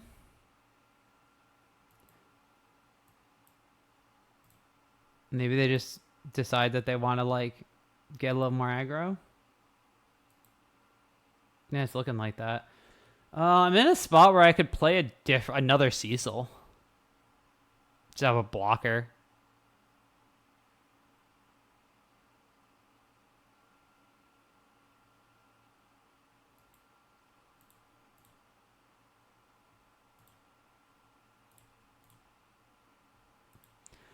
Not having mana there is a little awkward because I would have loved to just do like Stalker Swift Spear. 7 Devotion. Kiora Behemoth Beckoner. They're off to the races. We have no effects. Go up to 9 Devotion. 10 Devotion because of the Kiora. Storm the Festival. We are looking muy muerte. We're going very dead. There's a second Uvenwald oddity, so this version has 2. A second Kiora. That's going to put them up to 14 Devotion, and I am dead. I'm sorry, 14 minus 2, 12 Devotion, and I am dead. Oh, they have 3 Uvenwald oddities in this version. A lot of the decks previously were running 1 and maybe 2, let alone main deck copies. Oh, interesting. They played the Outcaster Trailblazer after the oddities. 2, 4, 6, 11, and then 19. A lot. Cool. Well, we died on turn 4. We did not have a land for turn 3. Okay, so we're going to put these in. We're going to put these in. And cards that are not going to do much against them, we're going to put these in, or take these out. And we probably want these. We're probably just going to do Thoughtseize, Fatal Push, etc. I probably want card advantage against them. And then I'm honestly probably going to have to play a little less aggro. So I think I do something like I just rely on my Cori-Steel Cutters. I think I do something like I'm putting in the Dark Confidant, so this seems okay. I think this is the play. We're about to find out. Torch the Tower deals 3. Gets rid of elves, right?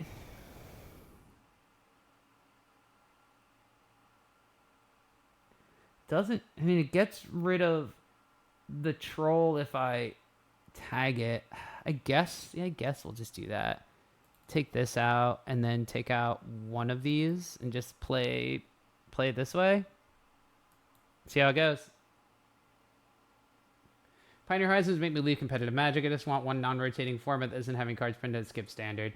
Yeah, I think Pioneer Horizons would be a death knell for the format. I just love being able to I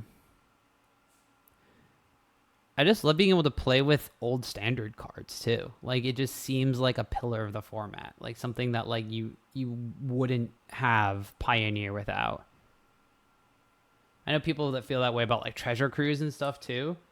I know that Treasure Cruise is a hotly debated card as well, but like Pioneer is a decent power level format for Treasure Cruise. Treasure Cruise is obviously banned in Modern.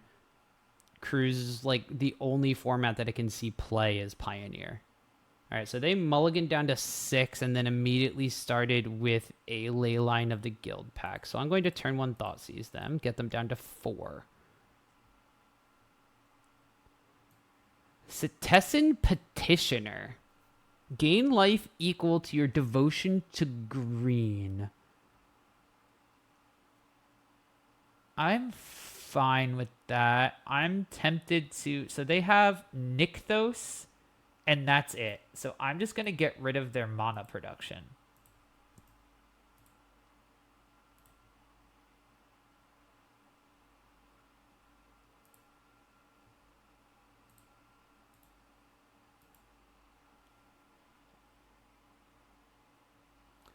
Modern was very similar once upon a time.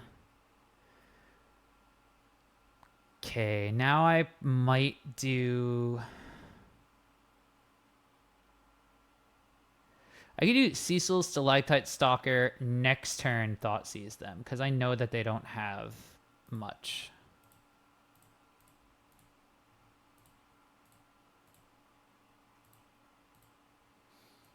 Like next turn, then I go Cori-Steel Cutter, Thoughtseize. Like I miss a point of damage, but it is what it is. Okay, yeah, they just only have 1 land. So they mulligan themselves into Oblivion. We just need them to do that again. We have nothing against turn 0 Leyline, so we just run it back. Yeah, Pioneer Horizons would not be... All right, so I would love to have a Pioneer Masters where we like reprint cards that are already in Pioneer. So, you know, like some of the older cards from like Return to Ravnica block and stuff like that. I would love to play like a Pioneer Masters draft format or something like that. I think that was what they did on Arena, which worked out pretty well. But otherwise, I don't think Pioneer Horizons, no thank you. I don't need new Direct to Pioneer cards. Just put them in through Standard, and if they're too good for Standard, then just don't print them. Or put them in Modern Horizons. Let's see here. I can go Den of the Bugbear, Urborg, and I can go like turn 1 Torch their Elf, turn 2 Damping Sphere. So I guess we keep... Or I could also do like turn 2 Inti. Or turn 2 Cori-Steel Cutter. There's their Elf. And I torch the Elf.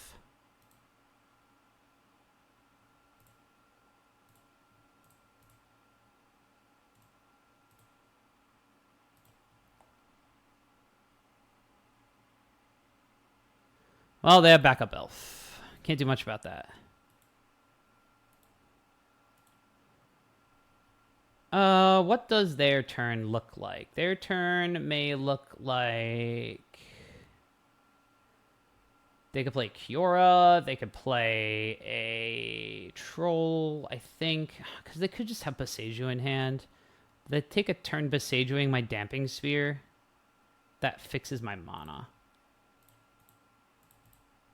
I'm going to just slam the Damping Sphere. And if they have the Boseiju, then I can Cori-Steel Cutter or Cecil next turn.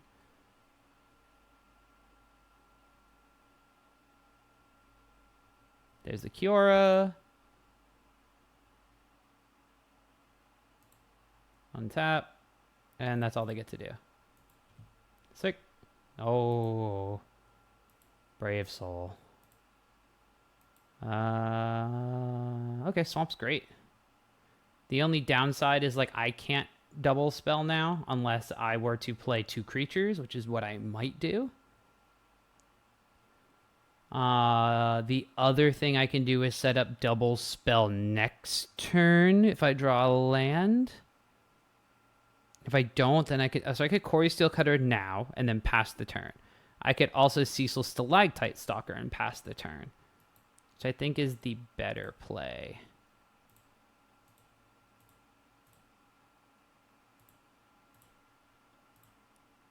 It's like now I have pressure on the board. I could play Inti next turn and just pump up Cecil.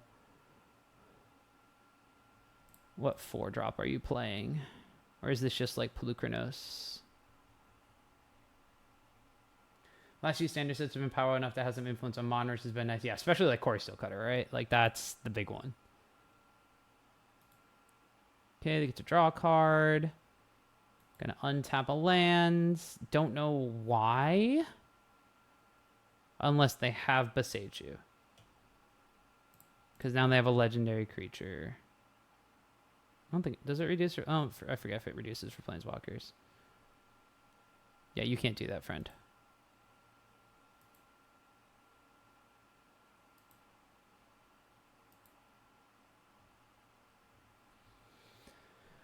Croxa's interesting.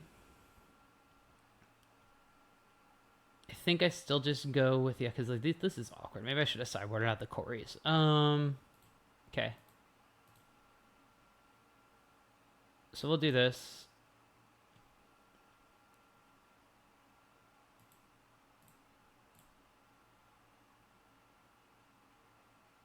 Waiting for them to pay costs. Don't know what they're paying costs on. Now I can like discard redundant Inti, I think.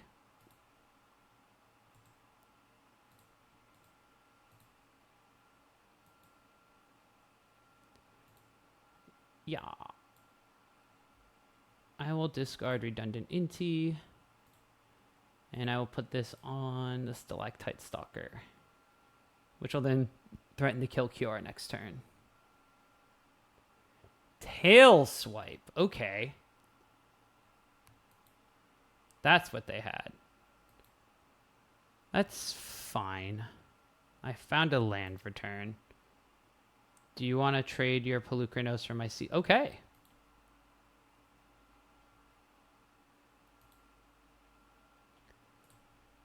I am okay with that. Did they also... They missed land drops too. This is really kind of hurting them. 5. Cavalier of Thorns. That's a good card.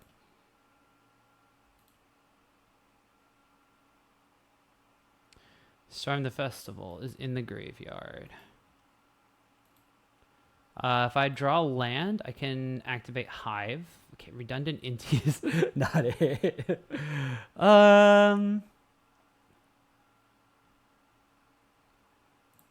Okay, I don't even have a second red here, so I can't like Croxa and then reanimate Croxa or escape Croxa.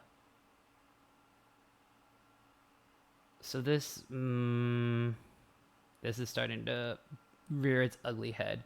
So if I Croxa, get something out of their hand. So let's see. If they Nykthos. Yeah, I needed to be able to get rid of the Storm the Festival this turn. I think I'm going to lose now. Because they're going to Nykthos. That gives them 1, 2, 3, 4, 5 devotion. So they activate 2. They make 5. They untap the Nykthos. They use 2. They get 8. And then they have 10 exactly to flashback Storm the Festival. So yeah. I am looking pretty dead this game through a Damping Sphere, which is hurting my Cori-Steel Cutter almost as much as it's hurting them. So what could I do? I could attack with Inti, discard redundant Inti, see what I hit.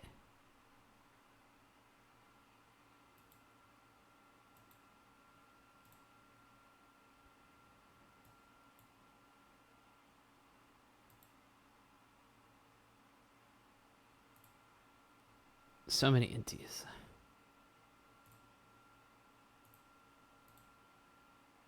What do we hit? We hit the land that I would have liked pre-combat.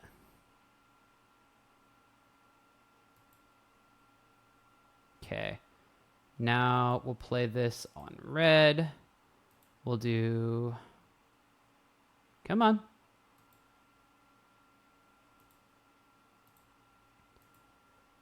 Cori-Steel Cutter. Croxa.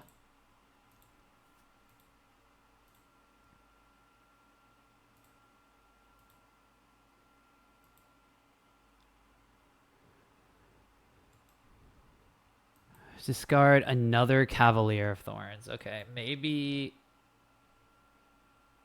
Oh, wait, I'm an idiot. They can't actually devotion, right? Yeah, I'm an idiot. Never mind. I'm like talking about how dead I am, just like forgetting how my cards work. Gaining a crap ton of life kind of hurts, though. Sorry, friend. I also forgot how that worked.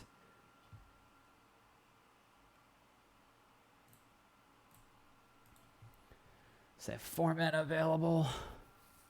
Play 3-drop. Take 5.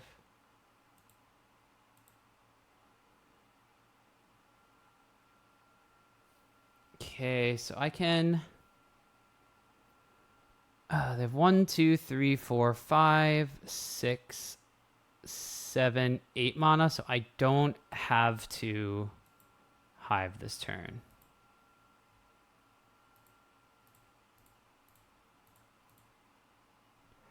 One, 2, 3, 4, 5.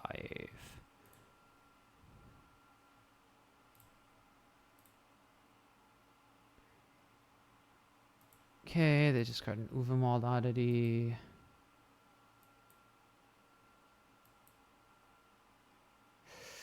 I probably should have attacked. I'm a little silly.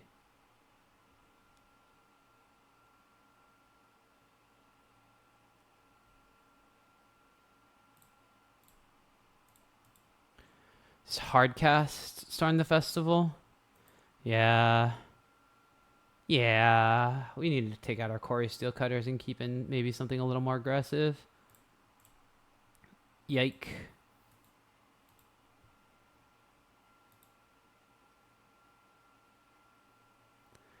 There's 2 starting the festivals in the graveyard. 1, 2, 3, 4, 5, 6, 7, 8 mana. So yeah, they're just gonna full transform next turn.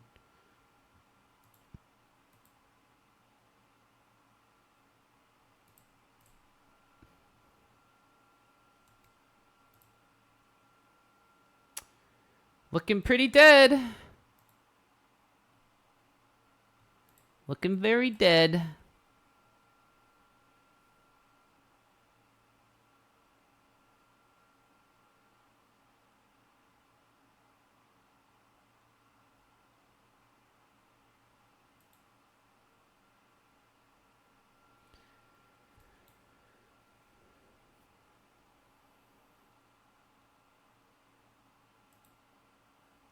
Looking super dead.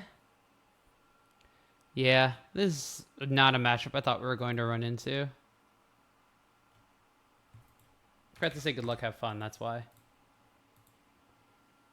Yeah, your screen is very green. So is mine. So is mine. On the 5th and final match of the league, let's try to get the Jund 5-0. The good old 3-2. We win the die roll. That hasn't happened a lot. Tell our opponent good luck at having fun. And taking a look at our hand, which does not have any of our 1-drops again. Last time we did that, we mulliganed to 4 and we won the game. But I'm going to keep, because I don't know what my opponent is playing. I have a Fatal Push. They have mulliganed, so we're looking pretty okay. We always have turn 2 Inti. We have turn 3, potentially Cori-Steel Cutter plus Spell.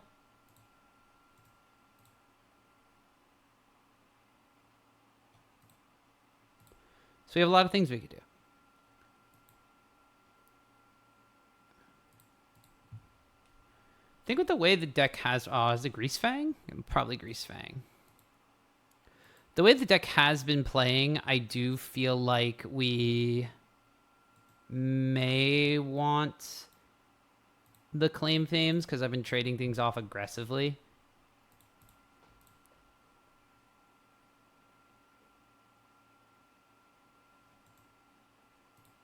Fatal Push. So it could be Greasefang, could just be Orzhov with like Ketramos and some Unholy Annex shenanigans. Could be Monument, like Orzhov Monument. Yeah, it's Orzhov Monument with Greasefang backup plan. We don't have any real...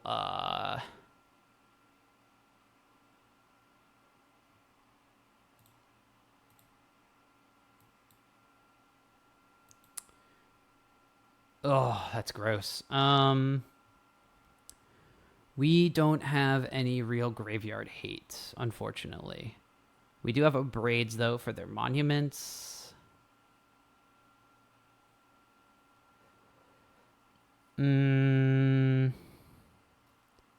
This probably helps them. I don't have a way of leaving up Fatal Push, and I don't have a way of dealing with a resolved Greasefang. So I'm just going to throw out another Inti and say go.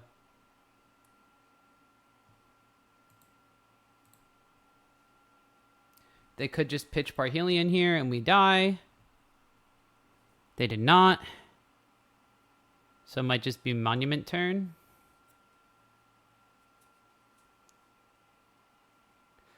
This time I have 22 lands in the deck. I learned from the Sephiroth Aristocrats thing, the Sephiroth Aristocrats League. So I have more things. These Fatal Pushes are also like heinous here. All of our removal is heinous into these flicker effects and indestructibility things. Okay, we drew a Blood Crypt. So, what do we do?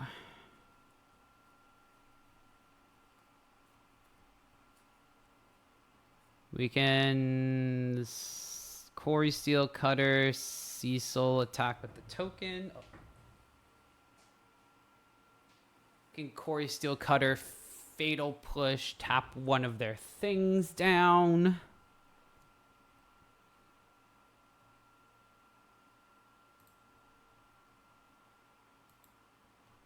That seems okay.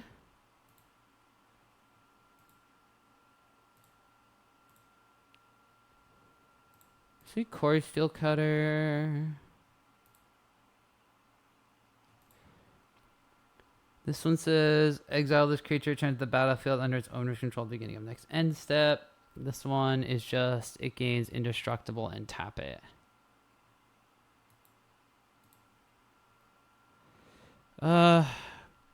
Sure. Trigger a Cori-Steel Cutter. Yes. Tap this down. Discard our Croxa.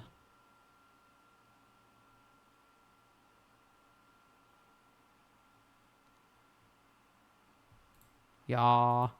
Discard a Ganja. Okay. So not discarding Parhelion.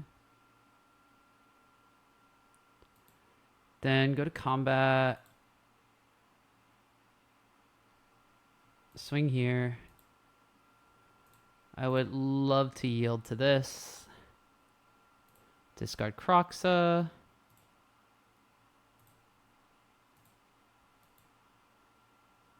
Put a counter on you. What do we throw into the ether? It's a Monastery Swiss Spear. That's fine. They like the cards in their hand.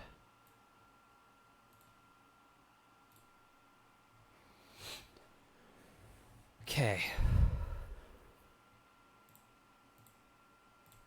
Don't like our position. Yikes. Cycle the Thundering Broodwagon. Greasefang probably in hand then.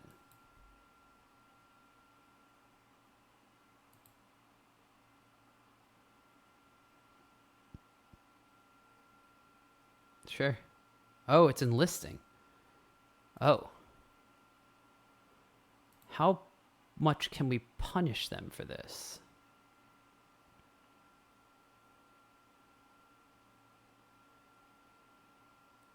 Two cards to the bottom.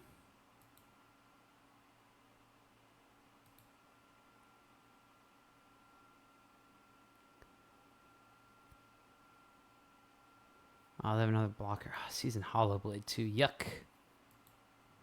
Yucky patooey. Okay. Slide Tight Stalker would have been better as... Would have been better as a land here? I don't think so. Okay. So, let's go Cecil first.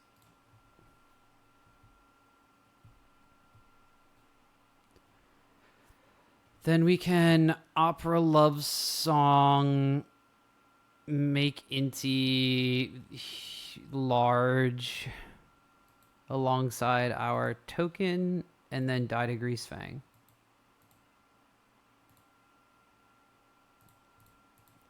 Think that's what we do?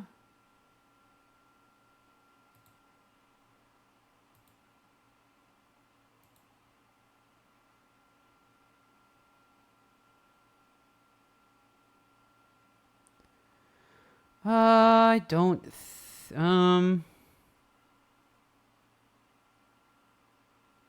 Yeah, because we could just put the token on here. Because Inti's going to be large enough anyway to force like the quote-unquote trade. I don't need to keep it on here and put the counter on Inti.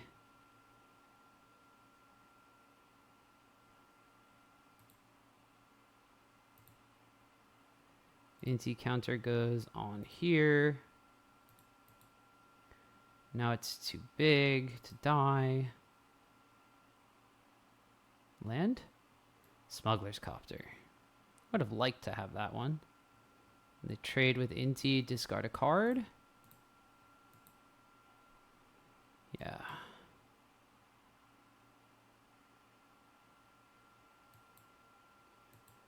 Okay, they're in top deck mode. As am I. If I draw a land, I can Croxa though, which is pretty nice. F it, we ball! Don't think I'm winning this if they Greasefang anyway, so... And they scryed 2 to the bottom, didn't have Greasefang in hand. They play Monument. It's bad if I can't kill them.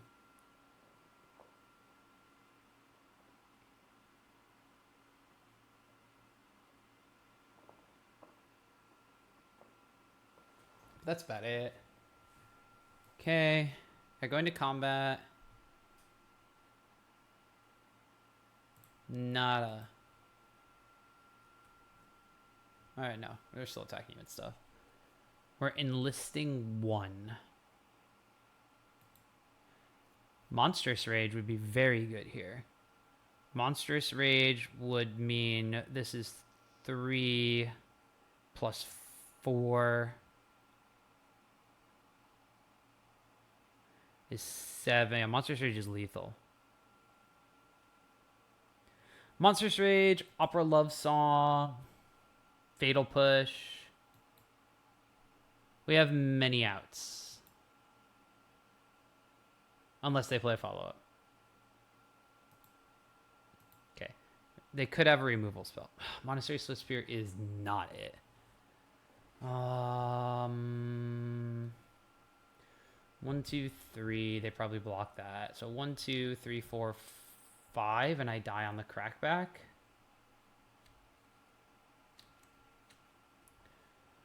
Think the play is just play Swift Spear, equip Cecil.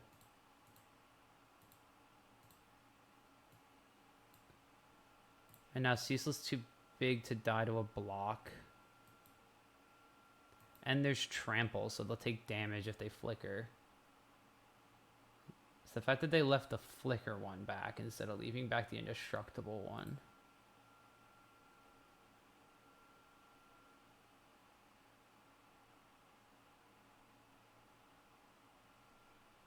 This flips Cecil.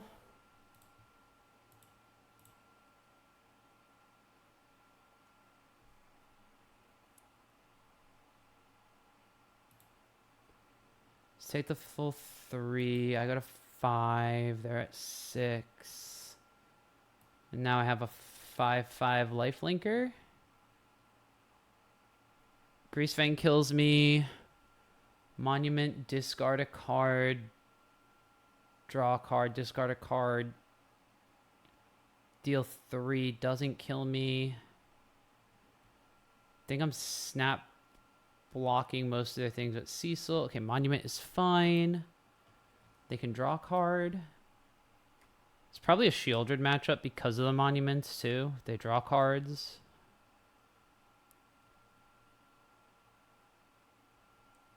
Just in case like one resolves.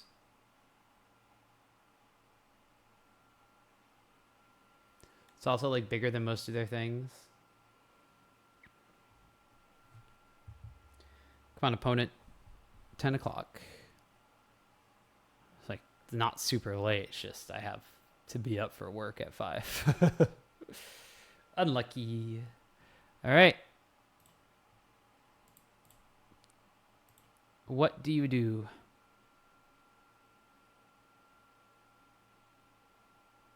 Nothing. Cool.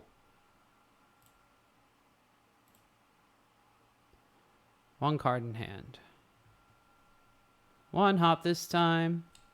One hop this time.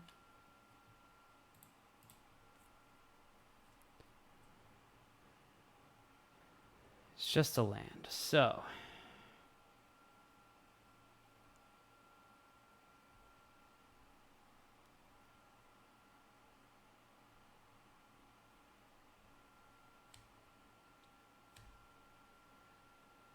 Slam the land, Croxa, make them discard. Okay, so if I attack with all, they probably want to block here. They remove Cecil pre-combat. That's bad for me. This will give everything else I have indestructible. If I attack with just these, it's threatening lethal. They'd have to block at least one here.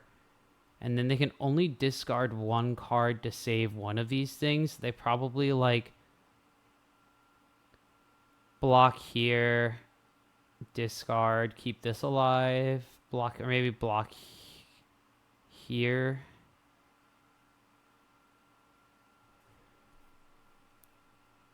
Because they have to double block Cecil to kill it. If they just block individually, they die to Croxa. So I think I swing out with everything. This does leave me dead to removal spell, and it leaves me dead on the crackback.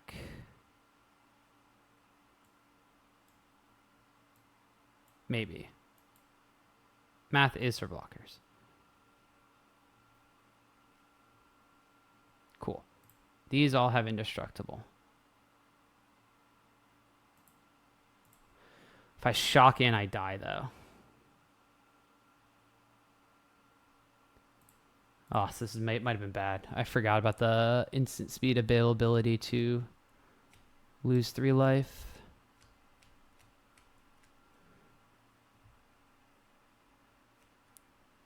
Because they could just discard, wind up drawing a card. If they discard, make a treasure, I win with Croxa, right? This is them taking 3, 4.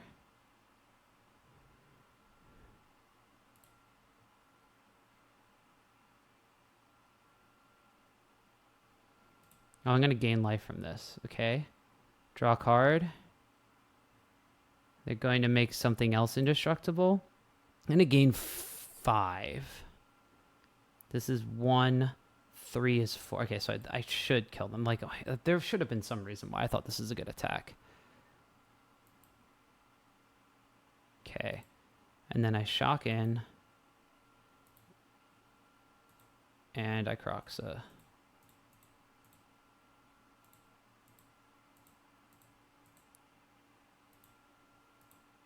Boom.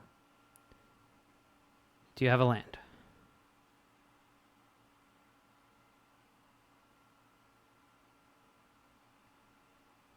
If it's a land, they're dead. If not, maybe I'm dead. But then they have to like runner with their top decks, right? It was Greasefang.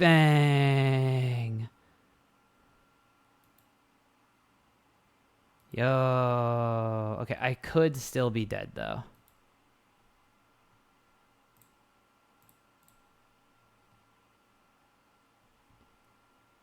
Whew. They draw another Greasefang, I'm dead.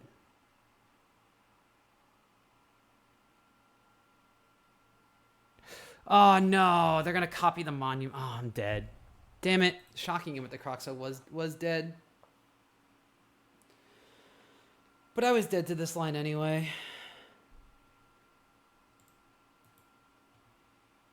They're drawing cards. I mean, they could just kill me.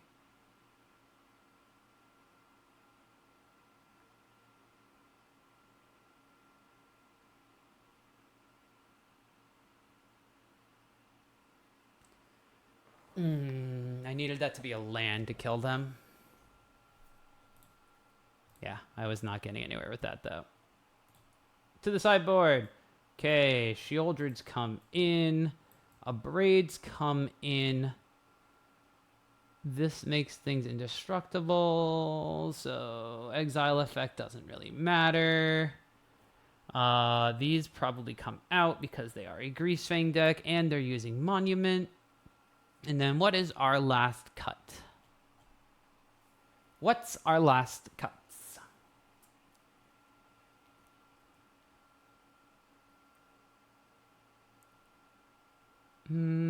Is it just Dark Confidants? I don't think so.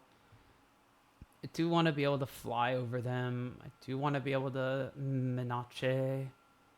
Maybe it's Swift Spear.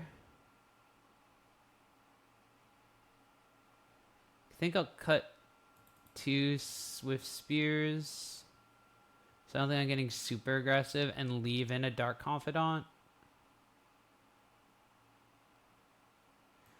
If I put these in, it forces them to tap things down. Which means my ground creatures can get in.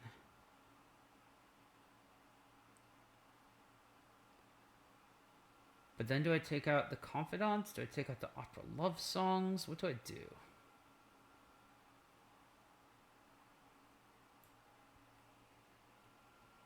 Getting them to just tap their things down. It's not the greatest thing in the world, but...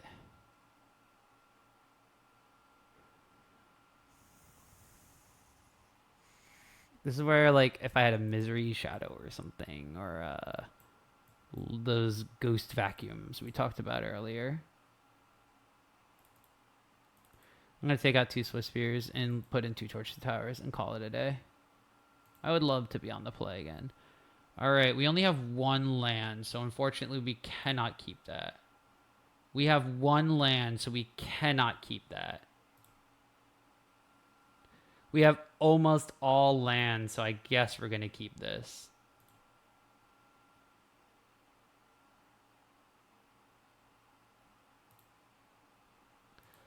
Oh, our deck has not liked us in some of these games. But we did win the last game that we mulliganed to 4, so... saying there's a chance.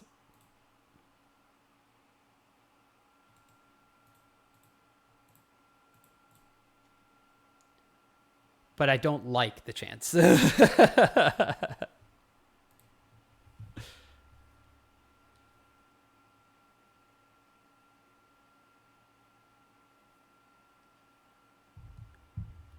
Nice. We're going to get to attack for 1.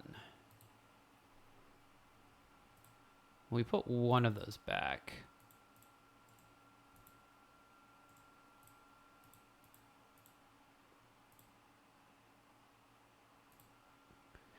Would have been a really good turn for an Inti. Would have been a really good turn for Cori-Steel Cutter. Dark Confidant. 2 drops. Ah, the Gaia Reach Sanitarium. Love that land. Seasoned Hollowblade is fine. Slytite Stalker is one way that we can kill some of these discard outlets, which is neat.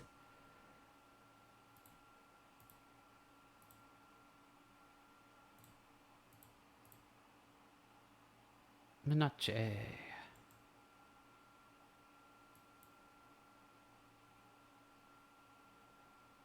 Menace.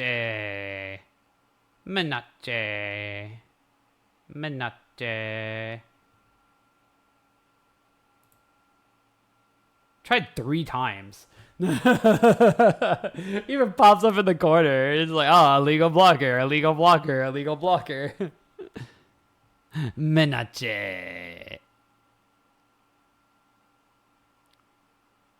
Okay, now we get into this area where we just sacrifice this.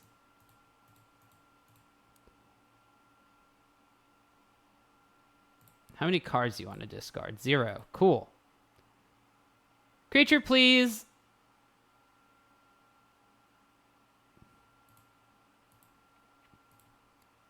Creature, please.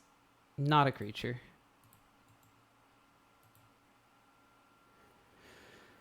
Oh, we're in Shieldred territory. Shieldred would be fine. Especially if they want to activate that. I'd be down for top deck Shieldred. Top deck Shieldred would even be preferred, some might say. You should play... Oh, not that.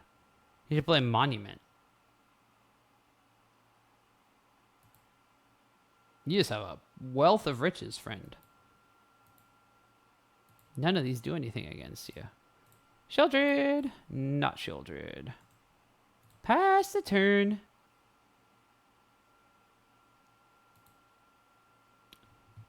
Without reliable ways to trigger Revolt, maybe taking the Fatal Pushes out was the way to go. And just leave the Abrade for...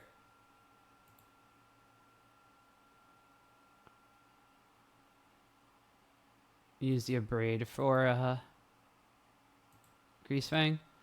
Okay, well, I'm going to do this now, so if they want to do things, they have to tap their creatures down. So I'll be taking less damage. They decide to push damage. Can't really blame them. I could force them to tap one down, but I think I want to Opera Love Song end of turn.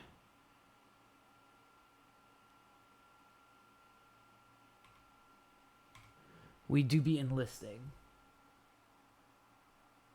May have been a reason to tap something down, so they can't get the free scry.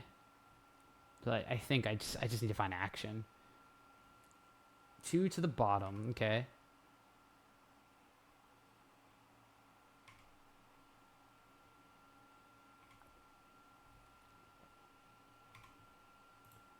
All right, give me something good. Exile the top 2 cards. What does it got in its pockets? An Opera Love Song and a Dark Confidant. I'm okay with Bob. How about 2 Dark Confidants?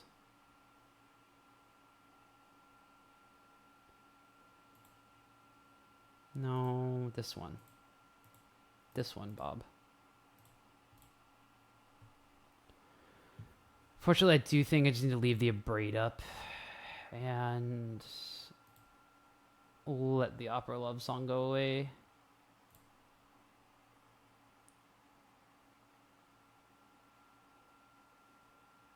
Tragedy strikes. And unfortunately, we're mulliganed to 5, so I don't think this is going to work out for us greatly. They're moving immediately to combat.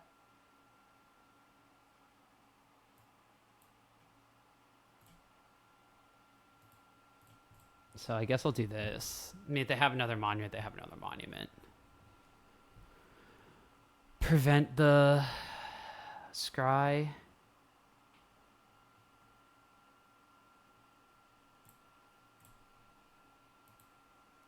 And I only take 2. I've stunned them. That's my Flood Pitch Drowner.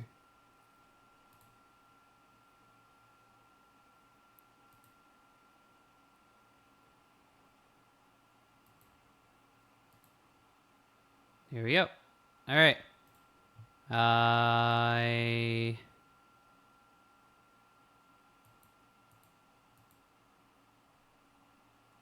I throw caution to the wind. I've been holding up a braid, but now I shall just do this. No attacks. I will block your Guardian of New Benalia all day. Although it seems like I'm just getting fatal pushed. Takanuma. Get back Season Hollowblade.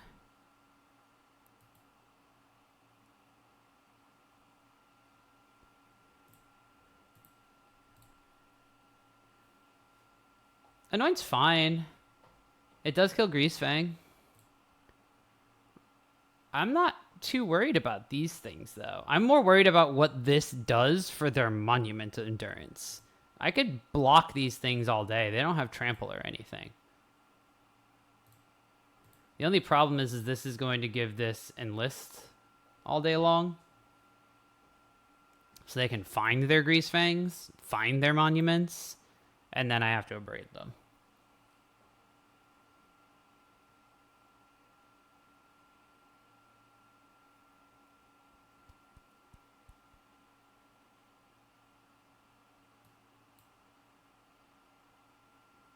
Like a Meat Hook Massacre or an Extinction Event is also very, very good here to get rid of their entire board and exile everything.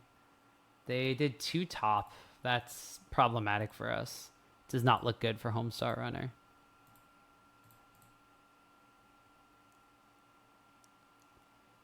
It's just a misbuilt sideboard.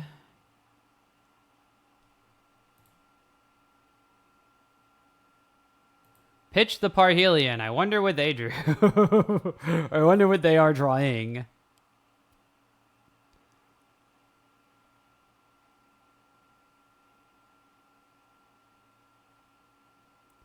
So it draws a card, then discards a card. We will discard our Cecil Dark Knight.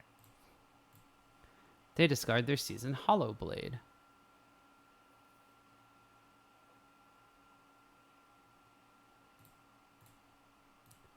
This is the last abrade though, so we can't get rid of a monument after this. Nice.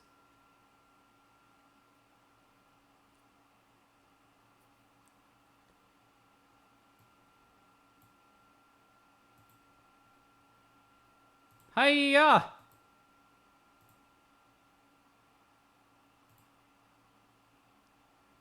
The most aggressive bob in the history of bobbing. So now we have the ability to kill a Greasefang and trigger a Cori-Steel Cutter on their turn to block.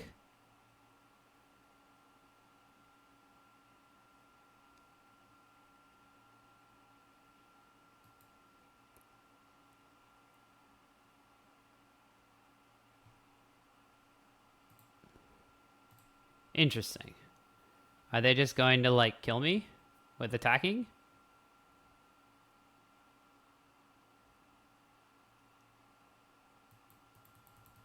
I can't afford to cast these spells to deal with anything else.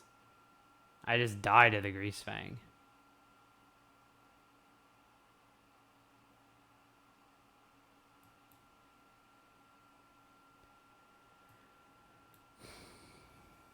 One top, one bottom. I'll take 5. Go to 6. I could die off Bob next turn. That'd be fun. That'd be fun. There's the monument.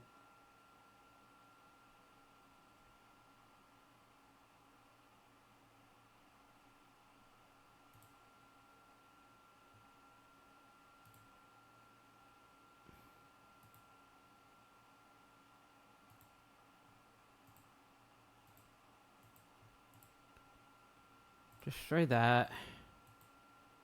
Let's see if they discard their last card.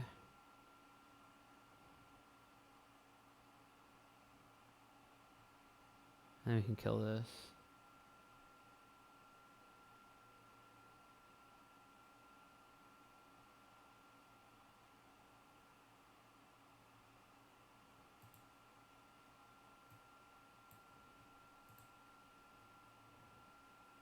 Maybe still try to kill it and see if they just pitch their last card, which supposedly is Greasefang.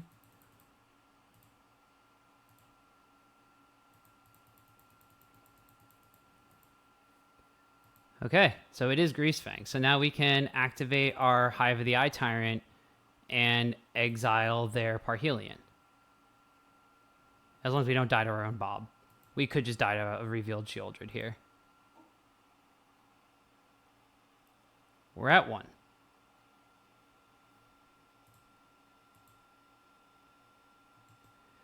We are just going to die to our own Bob if...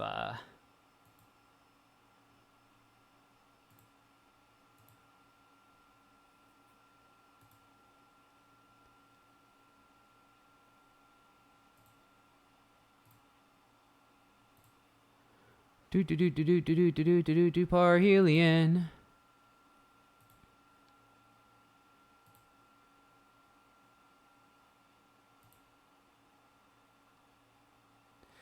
All right, Bob, just hit lands for the rest of the game. We only have 5, so that means that there's 17 left. Very high chance, more than 2%.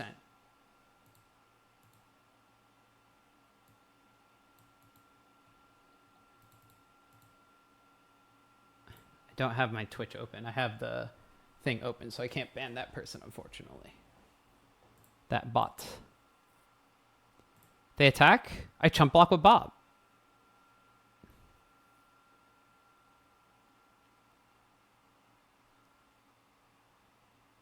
There's a monument. I die. Okay. Sheltered by ghosts. What are you getting rid of? Cori-Steel Cutter? Getting rid of the monk.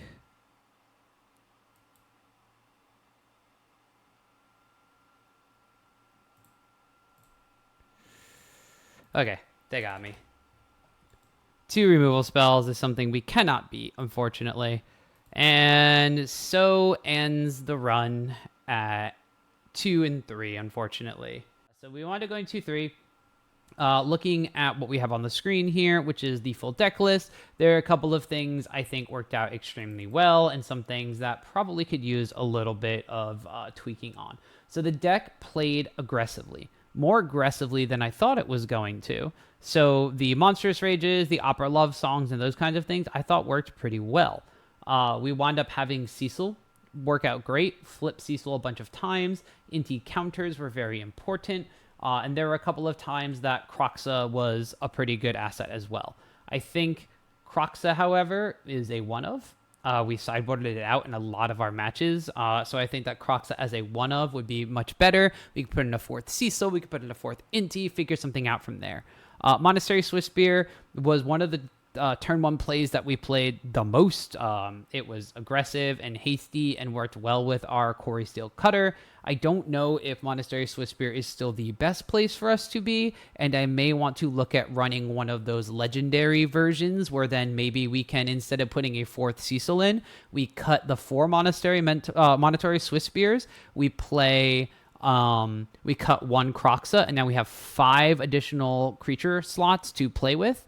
We can look at putting in 5 legendary creatures. So like 3 of a 1 that's aggressive, like a Norin or the Kellen that we were talking about at the beginning of the stream, and then 2 of another one. That would then give us the ability to play, let's see, it would be 3 plus 5 is 8, plus 3 more is 11. 1 Kroxa doesn't really count. That's only 12. I don't know if that's enough to play a copy or 2 of Mox Opal. But if we didn't do that, Soulscar Mage is a possibility because that would wind up dealing with some of the harder to kill creatures by reducing its power, reducing their power and toughness, making them wither away instead of having to do damage-based or destruction-based removal. The rest of the list, I think Stalactite Stalker was interesting. Stalactite Stalker plus Inti is interesting because that is a 1-2 punch that will keep growing the Stalactite Stalker every single turn.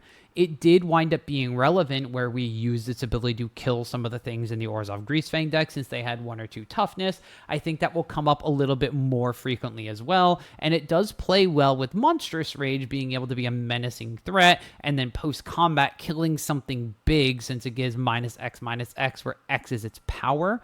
So, you can just Monstrous Rage it on turn 4 and then sacrifice it and kill something with 4 toughness.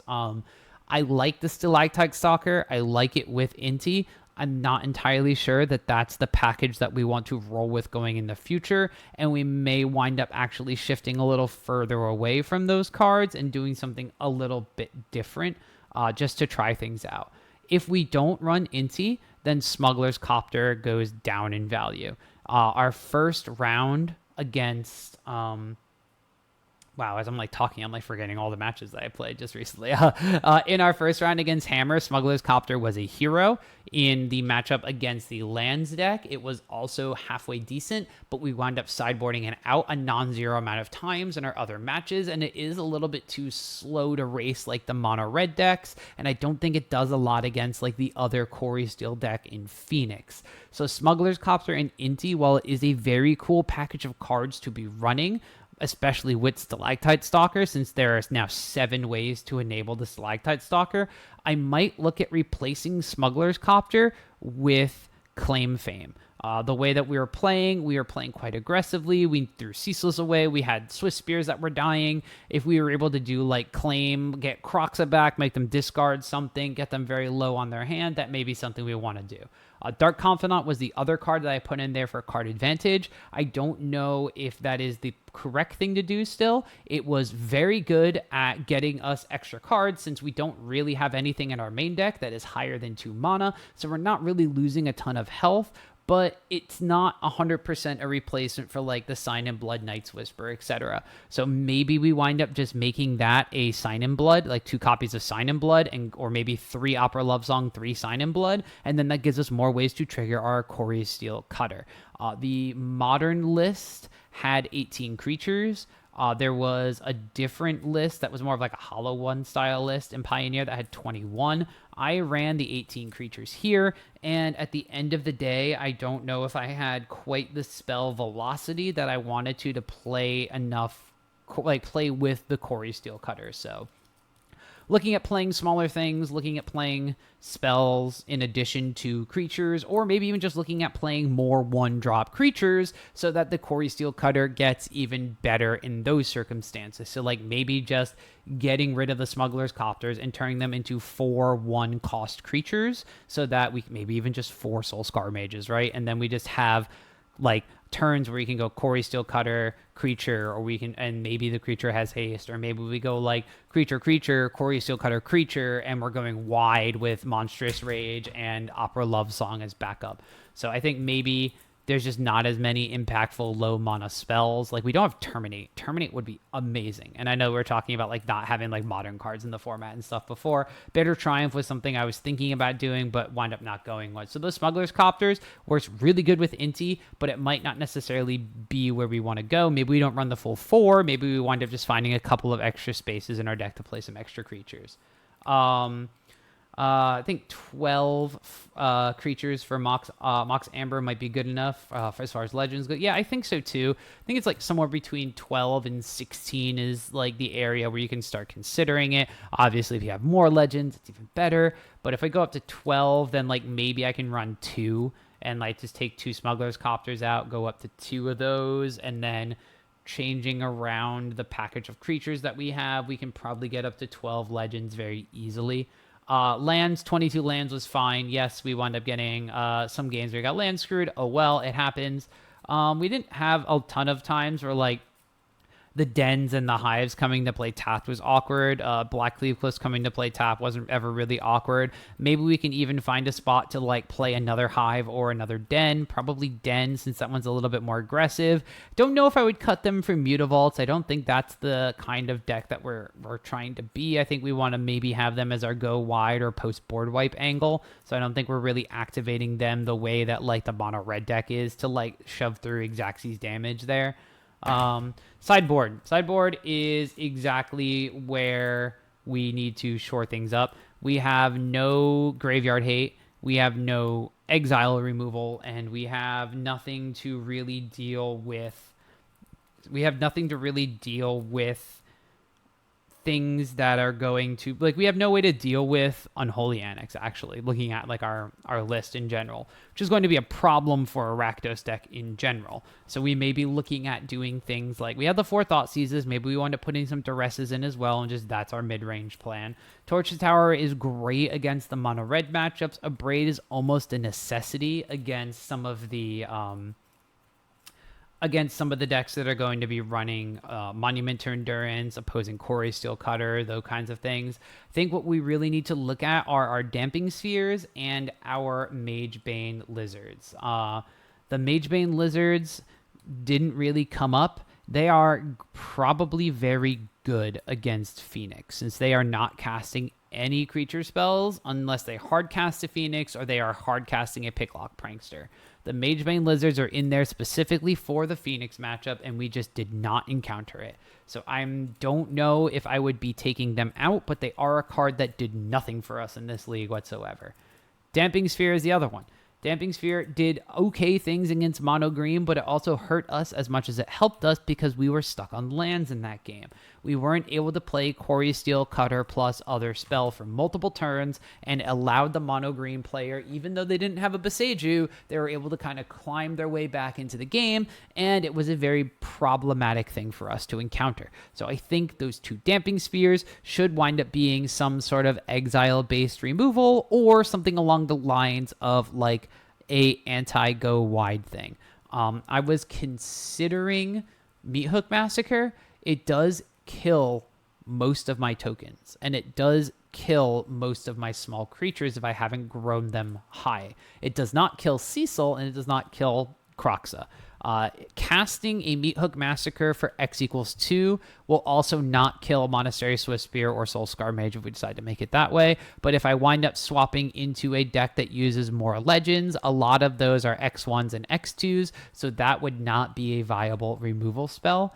We could wind up running Extinction Event. It costs 4, but we have the issue where we would either exile all of our creatures, basically, because we have one bunch of 1-drops, or we would exile all of our tokens because they're all even.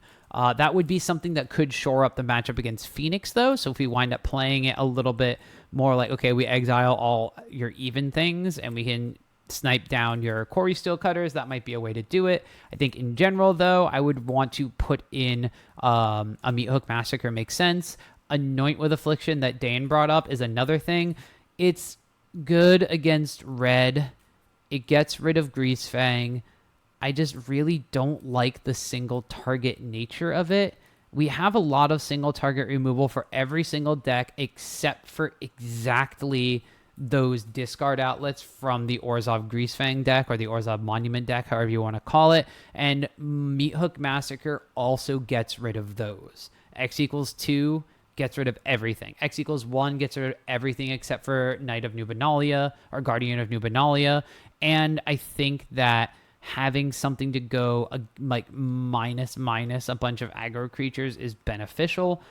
Anoint does have its plus sides, though. We can anoint away like Mayhem Devils in a Jund Sacrifice or Rakdos Sacrifice matchup.